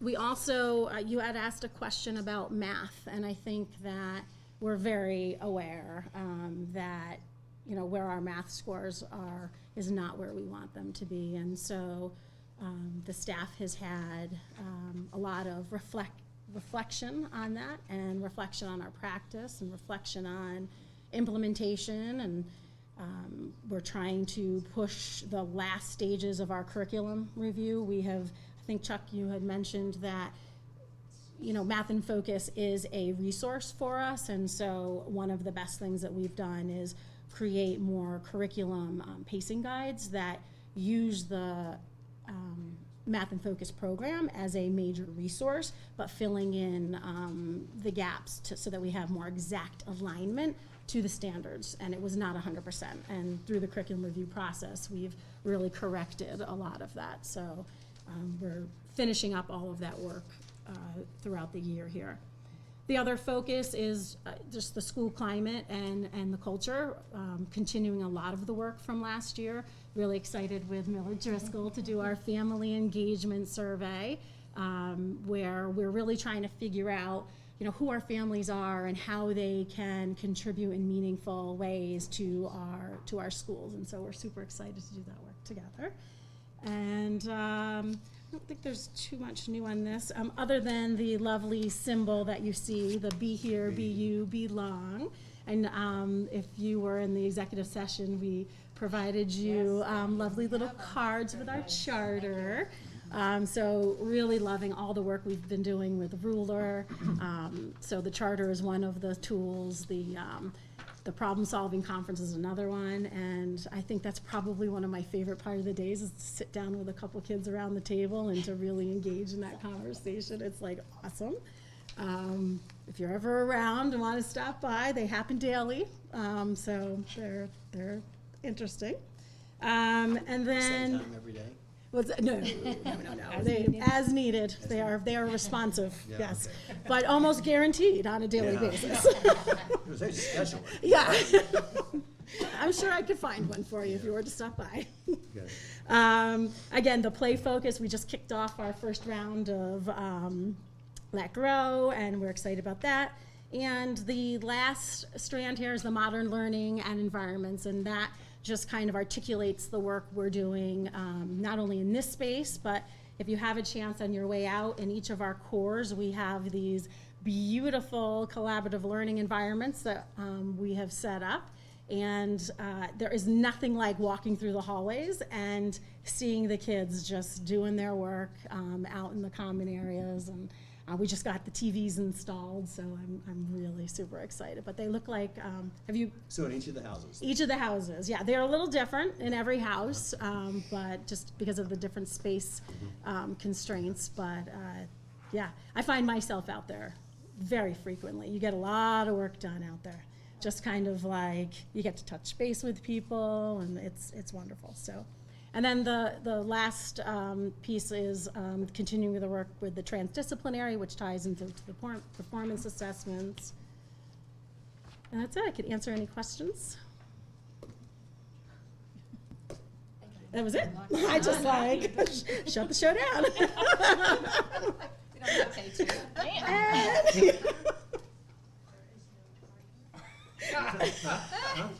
We're going low tech for the last one. What happened? There's no charger. Oh, Do you have a that's charger? everything is on that cart except for a charger, huh? That's all right, it's okay. We got it. We're Just gonna- look we're right gonna- here. we can go. Okay, so first I'm gonna Ditto. launch. Ditto. Yeah, right? What they said. You know what they're doing, but with the little kids. There we Yeah, go. there you go. Really good. I'm lodging a complaint because I was threatened about not bringing cute pictures of children, but yet this one gets to bring a little bee picture? No, that was an executive okay. session. So I can bring my To be pictures fair. to executive session. Good to know. All right. Yeah, no pictures. Yeah, you would have been shut down Host a anyways. meeting at Miller Driscoll and You can see them live, how cute they are. I do want to thank my leadership team. This was a group effort, and we wouldn't have been able to do this without them, and so I don't want you to think that, the administrators sit around and write this plan. I think it's probably the same in all the other schools. And I'm also gonna start backwards, just because of some of the things that Jen mentioned. So we are looking for ways to collaborate more and more, pre-K to 5, so that transition from 2 to 3 is not such a big deal. Even though parents still think it's a big deal, it's not a big deal. So we are doing our parent engagement survey and looking for ways to invite families in to be involved in the classroom. Similar to what my colleague said, we're working on Ruler as well, moving that from the grown-ups to the kids. And then we actually have started some work around SRBI in regards to social, emotional, and behavioral interventions. And so we have a whole separate time and a separate process for that, and I'm working on the SEL committee to share some of that info. Wow, we're really closing up shop. Okay, good talk really fast. Off is off. It's one button to make it easy for Dr. Falcone, and so, sorry to turn off. I know, the- right? The lights come back. If Dawn starts sweeping, we're in really big trouble. When I go back to the more towards the academic goals, we did make some pretty big changes this year around some multi-age core opportunities, which involved huge changes in the schedule and huge changes in the environment. We think it'll be good for both the kids and their interactions with each other, but we also think that it helps to improve teacher collaboration. In addition, it looks at vertical alignment. So we have 2 multi-age cores, one that is K1-2 and one that is first and second. And those teachers are looking at, you know, similar units that they do, but what's different about those units across the grade levels. So that's been a huge piece. We also are capitalizing on the gift we were given for IETs.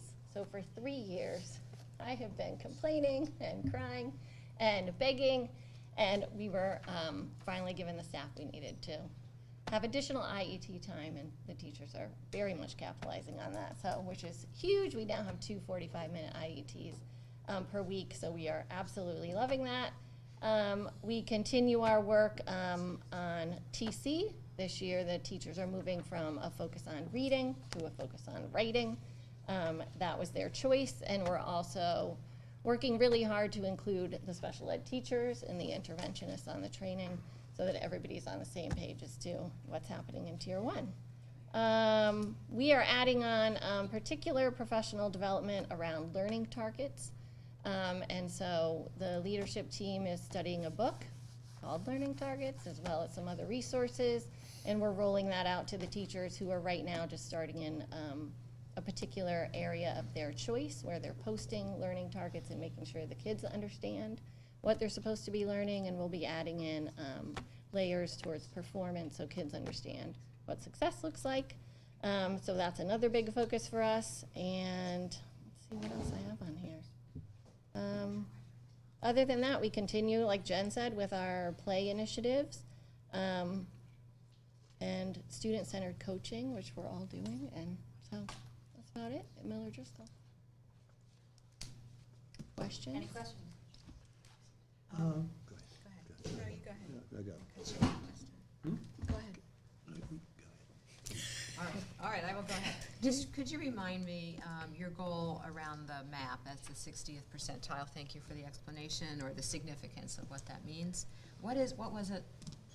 I forget, what was it? Where are you starting from? Well, we're looking at the percentage of kids who meet the 60th percentile. Right, and I right? just wonder where that percentage was in When the prior kids- years.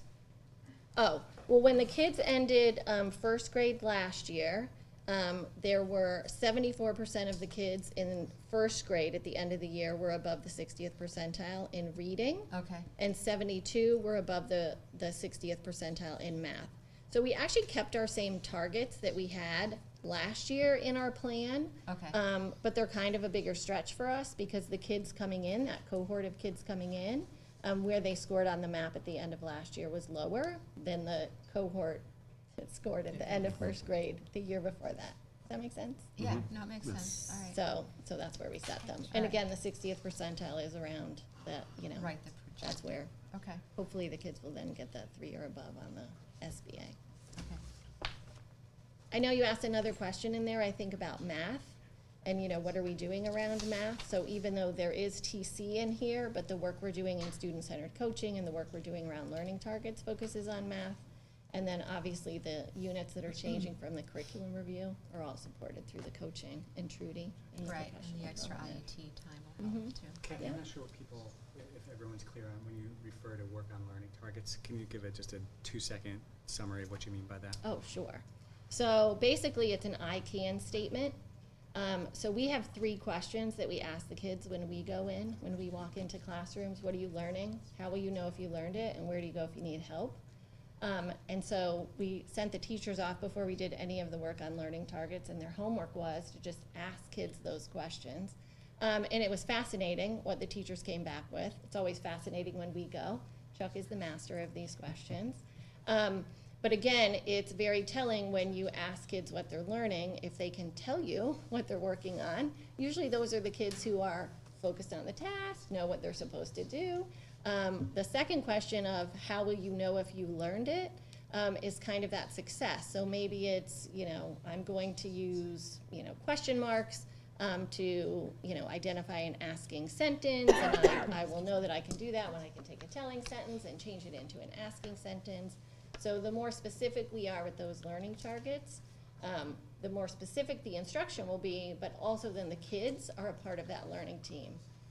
The success piece of it is nice because if kids can say, if I do this, I know I'm successful, then they don't have to sit and kind of wait for the teacher to come over and say, oh, you did a good job, right? you can say, were you successful? And they'll say, yes, I know I'm successful because here's what I did, and I know that that was what I was, supposed to do.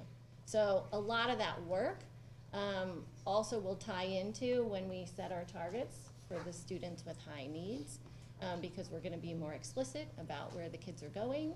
And again, it's all based on work samples and the data from the kiddos. No, just a couple of comments.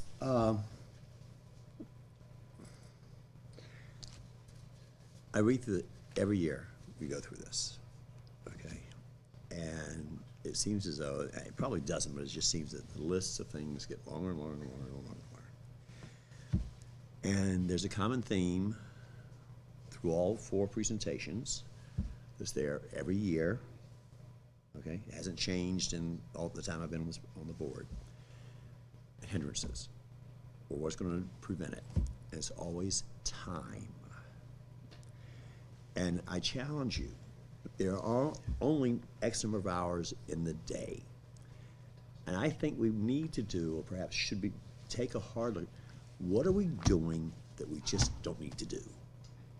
Because if time is a hindrance, if time is a prohibiting us from achieving these goals, if we don't have time, then we've got to look at how we're spending our time.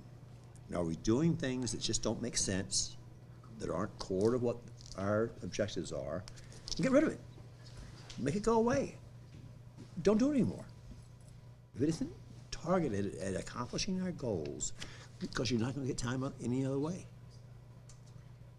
Time isn't something that you can buy or create out of thin air. The X hours, how are you spending it? How are your staff spending it? What are you tasking them with?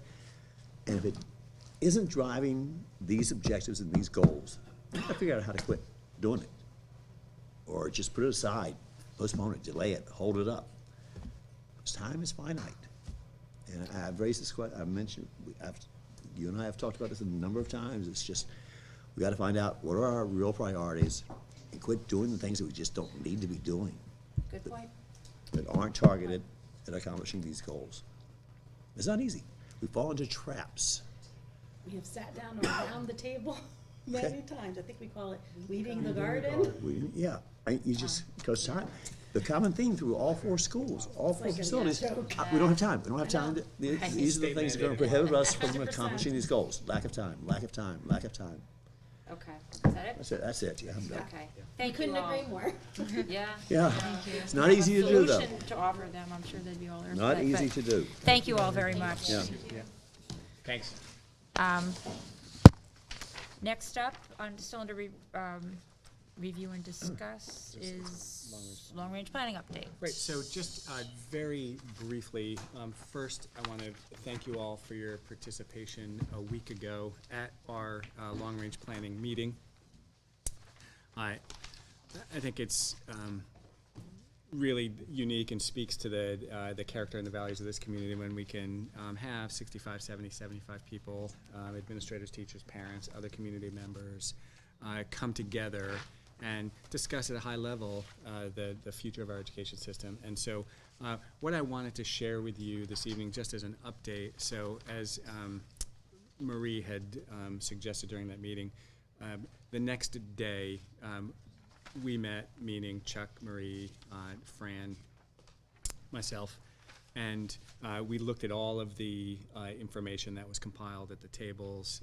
We crosswalked that with the Habits of Mind, as well as a number of other kind of 21st century skilled documents. And through, I think, some pretty focused work, we developed the draft that you have in front of you.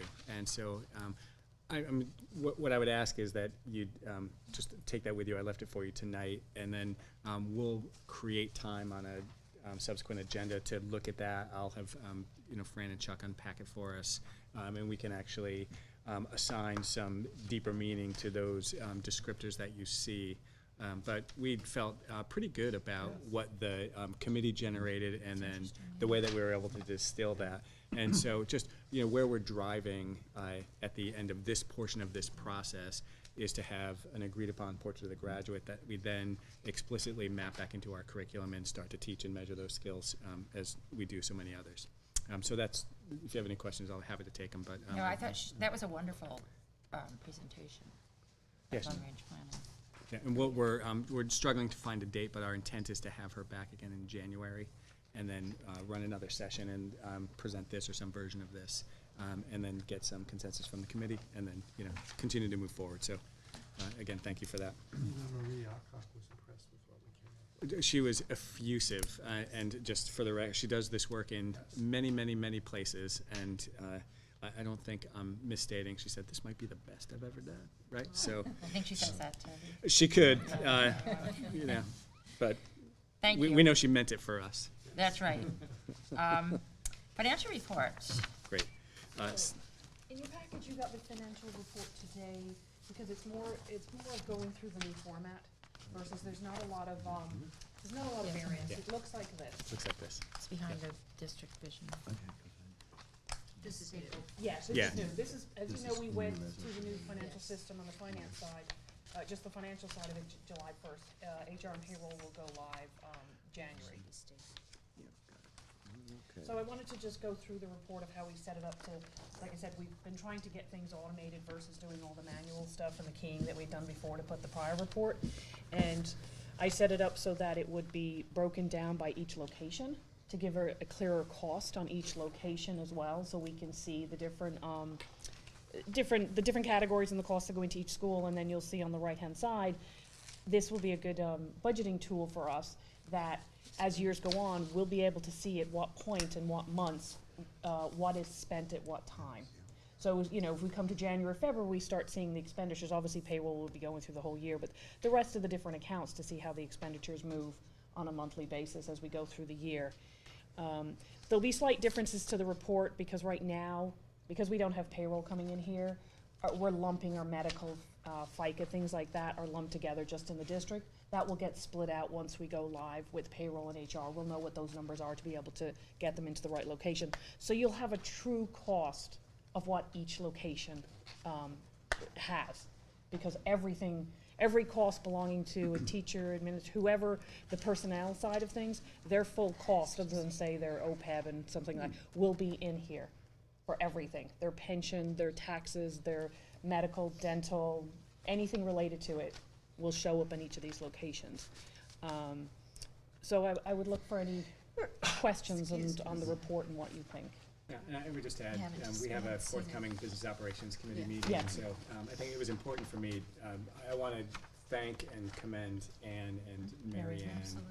Yeah. They've been doing I don't think we can overstate the significance of this transition to New World. I mean, we've been talking about it for many years. They're in the middle of it, and so, you know, I'm happy that we have an artifact to look at, and just as a preview of the kinds of efficiencies that New World's going to afford us in the way that we run reports, because we don't have to manually calculate any longer. So the intention would be, when we meet at Business Operations on the 31st, we'll go through this in much greater detail, unpack it, talk about, you know, how we can slice some of these categories, aggregate up, so we can look at both a district level by category as well as building level. And then we can talk about the report itself in terms of a budget monitoring tool, and, you know, what some of the features are. I would just call to your attention, and correct me if I'm wrong, but some of the categories are not the same as we had coded them previously. Yes. They're very close, but you might see some things that you're just not sure what it is. So I would just say flag it, and then, you know, Yeah, we'll we walk can through them. discuss what But we- we're not reporting historically anyway, so that you wouldn't see the differences. Well, we will be, right? We will, we're currently, right now, we are bridging our Yeah. old system into our new years to Right. bring back The history. 17-18 and 18-19. Okay, so we'll Because have we need that for the back. budget process Right. anyway. Okay. Right. So we Good. got 19. Mary Ann has done phenomenal work getting Yeah. that bridge in.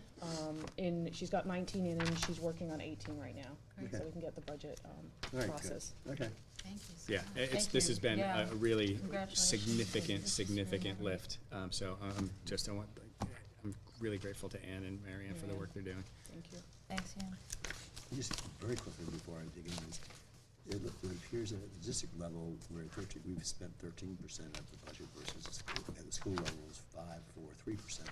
Are there front-end loaded Could be. expenses at the district level that drove that? Well, also what comes into play here in this side is depending on if we have, most of the time, sorry if I get too much into the weeds, people will put in their purchase order for requests. If they have an annual one, they put it in up front. So it's in for the full year. For So the the full year. expenditure will show up front now that it's expensed, Okay. but they're paying throughout it Oh, some monthly or things, so whatever. they're front-loaded expenses Yes, there. that yes, drive that. there are At the district, front-loaded. at the district level. Yes, not yes, school because we have level. a lot of contracts and Yeah, different okay, things in good. there. That's what I thought it would be, okay. Good. We were talking about that more than we. Okay. Now moving on to policies. Review and discuss policy 1327, resale of goods and services by students. Great, so this policy is here as part of our ongoing work to update our policy manual. A number of months ago, we went through and just culled all the policies that I think we hadn't been looked at in a decade or so. And so this policy, the resale policy, happens to be one of those that we hadn't looked at in some time. It's an older existing policy. The only substantive change that we're proposing is to strike the teacher tutoring language at the very bottom. There's a separate policy, 4134, that governs tutoring. And in the committee's view, the language really didn't fit with the purpose of the Right. policy, which was to govern sales of goods and services to and by students. And then the rest you'll see, which, thank you, Chris. We've done quite a bit of language cleanup and just trying to get to the meat of the matter of the policy. You'll see that as thematically as we look at various policies, just trying to be really crisp with the language, correcting capital letters and the like. Gotta be consistent. The Wilton style book. The Wilton style book. Yeah. So any questions on that policy? Okay, Good, so yeah. we'll see that again at the November meeting, November Yeah. 14th meeting. Moving on to policy 614121, religion in the schools. Right, so as you know, we've been looking at this policy for some time. We had a draft that we were collectively, I think, fairly comfortable with, and thought it prudent to put it in front of our Shipman and Goodwin attorneys just to make sure that legally the language lined up. So our attorney did that and came back with some recommended language changes, again, to kind of clarify, to sharpen, and to really ensure that the intent of the policy is clear in the way that it's expressed. And so what you see in terms of the edits in front of you today are the recommended language changes made by our attorney. The committee looked at these and felt like we're happy with where this policy is. The only question I have is, do the attorneys represent that this is also in agreement with and compliance with whatever state policy is relative to religion in schools? Absolutely. I mean, they referenced the legal citations are on the reverse there. So the Connecticut Constitution for sections, 7th article, CGA 1016, 1029. All right, so we are, Yep. okay, good. There is Lori found a typo. Accountants, got it. what it Okay. was. So we'll, if there are no comments, That's it, that was the only question I had. then we'll see that again Yeah. at the November meeting. Moving on to review and discuss policy 1312, public complaints. Great, so again, following the theme, this was a policy that hadn't been looked at in some time. School calendar, here it is. And so substantive changes, proposed changes rather, to this policy, we are proposing to strike virtually all of the old language and really kind of condense the meat of the matter in Right. 2 sentences, and that's what you have in front of you. Bless It doesn't, Bless you. Yeah. the purpose of the policy is exactly the same. It's just the clarity. And we've attached the regulation as well. The regulation remains unchanged. When you say the regulation is attached. Just keep looking. Oh, Right, public so the complaint, regulation public speaks to, complaints. how we implement this Okay. complaint. And, Yeah. the essence here Yeah. is that there's a chain of command to start at the Right. lowest level, work it Okay. out informally, and then if that doesn't, So this takes the place of the body language you eliminated, regulations. the green would replace the red. In the Yeah. policy, the regulation remains unchanged. Okay.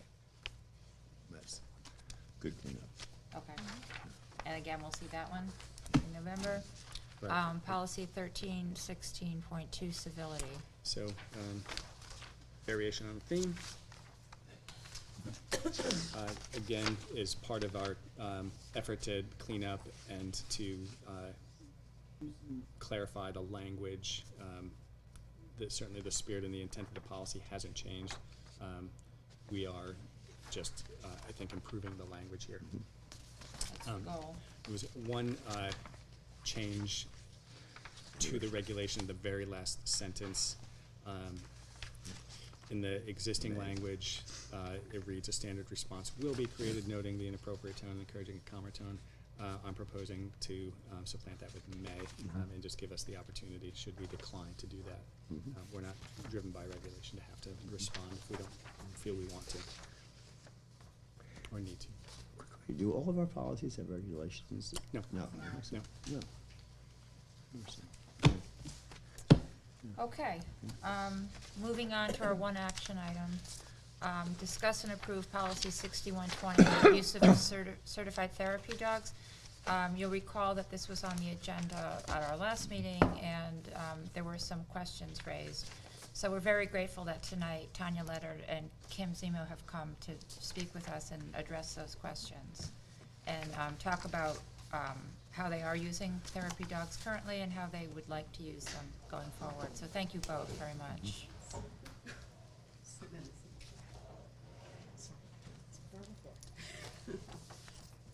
Great. So, Kim, why don't we begin with you and just kind of give us an overview from your perspective of where and how therapy dogs have been used. Tanya, I'd ask you the same, your most recent experience, and I think we'll just ask some questions if that makes sense. Yeah. So at the high school, we've used them multiple times over the last few years. We've used them during our wellness workshops as a way for stress reduction for students. We've used them during midterm and finals exams as well, and also during times of crisis for some of our at-risk kids. We have brought them in small groups to help students regulate. And the feedback has been always very positive when the dogs are in the building. I guess you can talk a little bit about that. Yeah. So recently, Cricket and Clover have been at the building. I have, as many of you know, I run a dialectical behavioral therapy class, A period, and I would call her a student. Cricket is a student in the class. So I regularly have her there working with the students, and different times throughout the day, more when students are dysregulated or kind of needing just some support throughout the day. It's been my experiences in the past year. What are the benefits, and are there any drawbacks? So the benefits have been, I would say since Cricket's been visiting my room, there's been a change, a calm, I would say, to my room. The kids know when she's not there, kind of ask where she's going to be. The benefits, she feels the kids like a person that could feel emotions would. I've regularly had her just kind of know when someone's having a bad day. I've seen her lick tears off of faces. I've seen kids kind of turn around faster than they would have if it was just me or the psychologist or the social worker. I've had one student upset, and probably in about 5 minutes they're back into the mainstream class, which sometimes isn't typical. And so I've seen positive. And I guess there has been question about the negatives of having a dog in the school. I've experienced a student uncomfortable having the dog in the room, and we put kind of a protocol in place on what to do with that. And also a staff member who works nearby my room, very close to my room. And we had kind of a procedure to kind of, when we walk the dog through, or when she's in my room, kind of have a sign that she's there so there's no surprises. With the student specifically, we made sure the dog wasn't around when that student was around. Since then, that student has asked to first be in the room with the dog, not any pressure from any adult whatsoever, but almost on their own asked for some time with the dog. And we've gotten to a point where they've walked the dog. Completely driven from that student, not any pressure, because I think we have made it clear Well, I should say for my classroom, like I know best what's going on in my room. It was a conversation before the dog came into my room of comfort levels, and if it made any uncomfortable. I'll give you another example of one day before class, we had to take a test in my room, and I said, okay, is cricket going to be a distraction, or is this going to be a good thing? And one of the students raised their hand and was like, total distraction, need her out. And the other kids are like, she's got to go. Like, it's become a communal piece of my classroom where it's understanding. And for the staff member, I did, we made a plan. Knowing I was coming here tonight, I specifically asked the staff member, how is this working, like, for you? And I was like, I know you might not answer me honestly, but I'd love you to, just so I haven't changed. Because I feel the people that know respect my boundary, and I feel good, about that. So anyone that knows she's uncomfortable, make sure, she's not near the dog, or when we're walking through, we give a warning. And that person just moves to a different side of the room. And so that's been my experience over the past few months. Yeah. I think there's been some concern that what's going to happen with the dog during the day. Are you taking the dog around the school? Is there a designated area? Sure. We've gotten some notes about the concern about allergies, so I think if you guys can explain what the dog does during the day, Sure. where they go, and how they're handled during the day, that would help. Yeah, go, okay.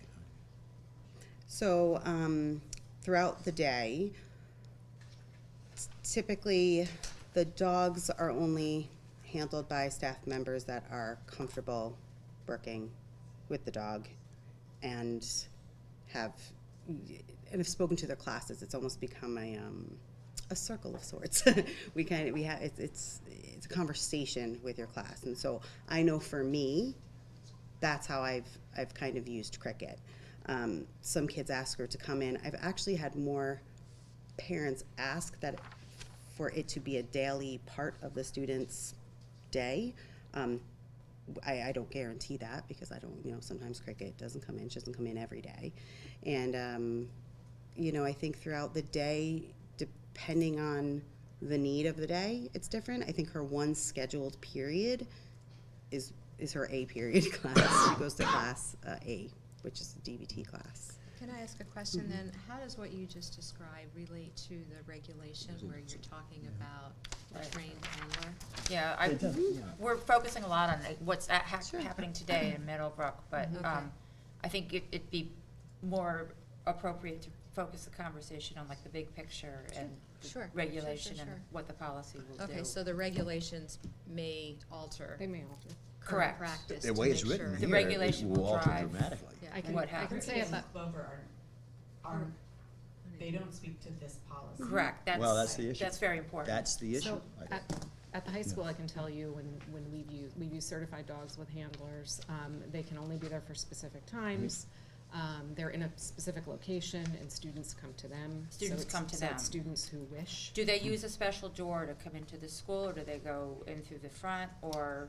They've gone into the front, went to the location, stayed there, and then left. So it's not like they're wandering around the building. What do we do when we have a student who has a phobia about dogs? Now, the regulation says that parents will can opt their child out of coming in contact with a dog. But we've heard, school is is a safe environment for our students, and suddenly my phobic student has this, horrible animal and doesn't feel safe anymore. How do we address that student? I think it would depend on the situation. If the dog was there on a regular basis, a specific plan would be developed for that student, depending on their comfort level, and obviously they would not be interacting with the dog. But would it be possible to arrange it so that that student would never come in contact with the dog? Wouldn't you know Absolutely. there was a dog in the building? That's possible in a big building that they wouldn't know it's there. I mean, it's possible, but then I can say in the times that we brought dogs in, the word travels fast and students gravitate towards it. But in the high school, they're choose. If they have a phobia, they won't be near They it. won't come near it. Yeah, I and think we'd have a we plan have to for look those at it in particular a couple of students. ways. So we have the individual, at some point, this policy would anticipate a student seeking to bring their own trained service animal to schools, right? Who has a specific training background in any one of a myriad of things. What Kim is talking about is a group that brings certified support therapy dogs for specific purpose. And in that instance, the dogs come and they have a specific spot and students go to them, right? And then in the third instance is what's happening at Middlebrook, where you have some dogs who are in the early processes of training, who have been welcomed into the building and are being given opportunities to experience opportunities with a wide variety of people in a school setting, so that their training can continue in the future. This policy really looks at opening up the door for the superintendent to grant access for a certified therapy dog in any one of those 3 instances. Each one of them would have you'd have to have kind of an individualized approach. So the most intense would be that student having a therapy dog that is devoted to them, because that dog is going to travel the building with that student. So you'd have to really consider the implications of allergies to other students, of a student in the same class who might have a difficulty for whatever reason, allergy, phobia, fear, whatnot. So you'd have to do some consideration of those things on that individual basis. And to your point, this policy gives the superintendent the discretion to make those decisions. Right. Given all when you look at the regulation, the person has to be in control of the dog has to have specific training, there has to be a whole series of events. Identification on the dog. Right. And then I would add, but while I didn't see it specifically in the regulation, when a dog is coming in with a student with a very specific training aspect, there's often a lot of training that there's often a lot of discussion with the parents of all kids. There's a lot, because you can't interact with the dog. Other kids can't interact with the dog. The dog has a job. A service animal is working. And so you have to teach the kids that dog's at work and you can't interrupt a dog at work. So that the dog attends to what they're trained to attend to. So there's a process that goes into bringing a service animal into the building. And the service dog is trained for a specific need, while Very the specific emotional support dog is really there for comfort and to provide more of a therapeutic. Have we had requests for service dogs? By an individual Not student? from- Not recently. From my, We've had one, but it was probably over 10 years ago. Okay. But this policy is targeted at therapy dogs, so would an additional policy be necessary? I think, or maybe if we needed to, For a we'd service amend the dog? yeah, I don't Okay. think we need to So we're not, jump into those waters for yet. our purpose tonight, it's just therapy dog. Other questions? No, I think, so the policy as I read it, if we operate strictly to this policy, I'm comfortable, okay? But the policy, if we do it, and this is how we're gonna operate, then that changes what we're doing dramatically at Middlebrook. Well, Middlebrook, we're running a pilot, and we have been. Yeah, And so, I but think that, that's then something we gotta that, change, I and mean, that goes, if we adopt this policy, and the policy passes tonight, we vote yes, then we're gonna have to dramatically change what's going on at Middlebrook, because we're not following the policy. And I would say, That's Glenn- my concern. Yeah, I understand your concern, and I think that's where, as Lauren and I and, others in the building who, are being trained to handle the dogs and are working with them, I think we'll move forward. In what way? Well, To I think operate under the we- policy, or do? No, this is the policy, we need to operate under the policy. I have Period. no argument Yeah. about that. Okay.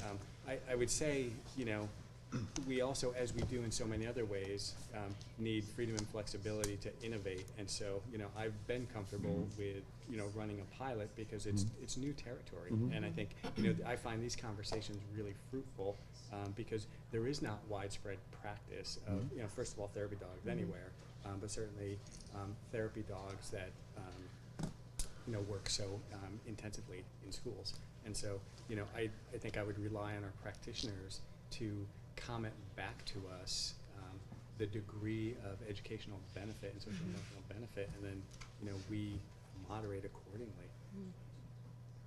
And I guess I would be also fearful, just to finish that thought, if you don't mind, of foreclosing an opportunity that would deny kids some growth experiences that otherwise, they might have. All right, and I don't disagree with that. But what I'm saying is, if we vote yes on this policy tonight. No, we hear you. We hear what We you're got a saying. dramatic change of what we're doing. And I've been in a school, my kid was in Well, I school, would- we had a school dog. And the school dog ran totally free Well, that's every not- day. That's not. Right. I know, but so, I've been there with that, and it was the greatest dog in the world, and every kid in the school loved it. It was a private school, they could do whatever they wanted. I would Right. just, I would caution us to look at this policy, separate from what's happening at Middlebrook. I think what's happening at Middlebrook is training 2 dogs, right? They're working on the puppy stage of getting dogs ready to go into training to be therapy dogs, certified therapy dogs. So what's happening at Middlebrook is very different Yeah. from this. Yeah. So I don't think approving this policy to talk about certified therapy dogs would necessarily preclude what's happening as an opportunity for the Middlebrook community to do what it's doing. I think that they would need to be somewhat separate, because the dogs, it's a different thing. Well, it's going totally, on. very different from this policy. That's my concern. It's very, very different.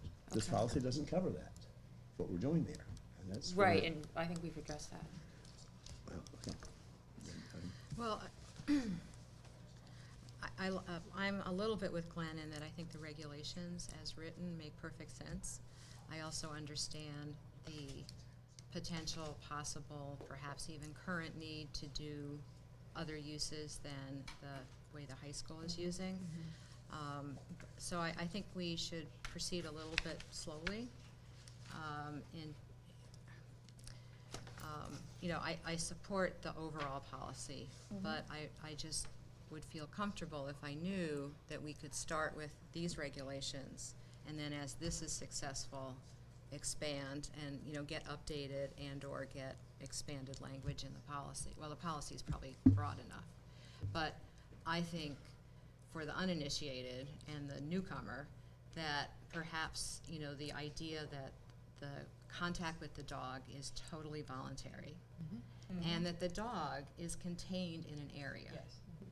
And I think if those two sort of guidelines are met, then I think that's, if we can work within those guidelines to start, would make me more comfortable.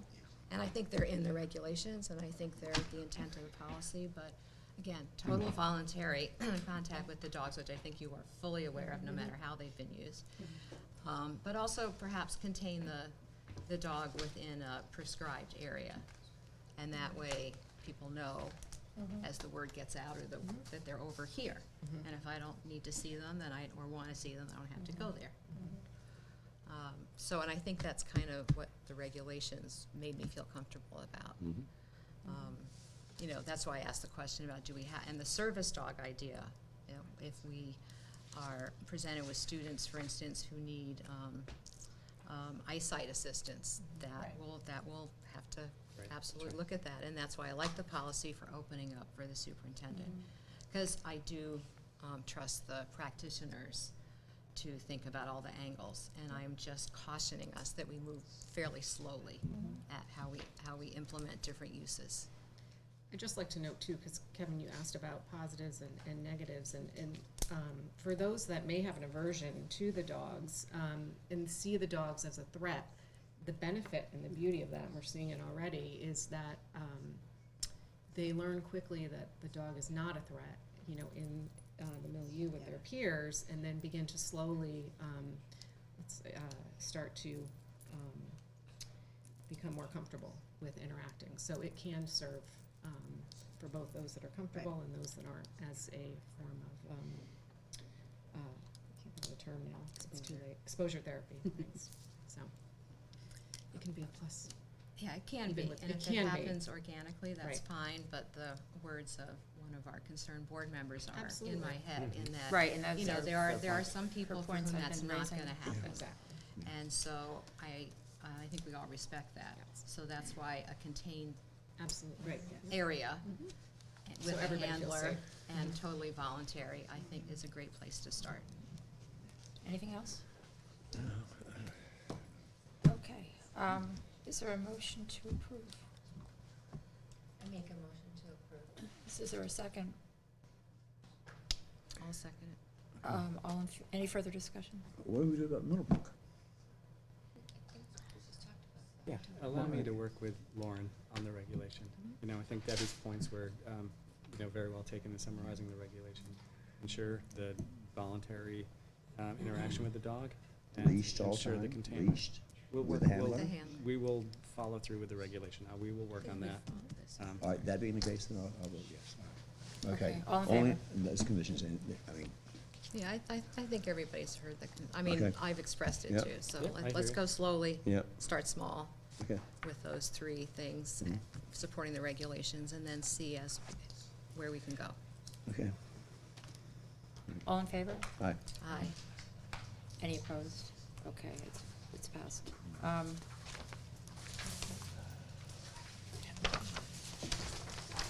Thank you. Thanks very Thanks, much, you Tanya. guys.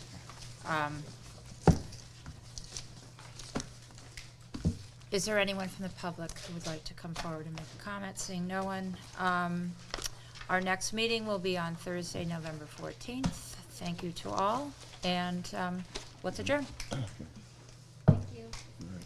Did you just adjourn the meeting did. without asking for a She motion? Glenn did. said I don't have I know, to. but there's She been a doesn't full. have to. I You know, don't take now her- that I have how my long- meeting. How long did that years? take? I know. All right, next to the last meeting. I'm feeling empowered.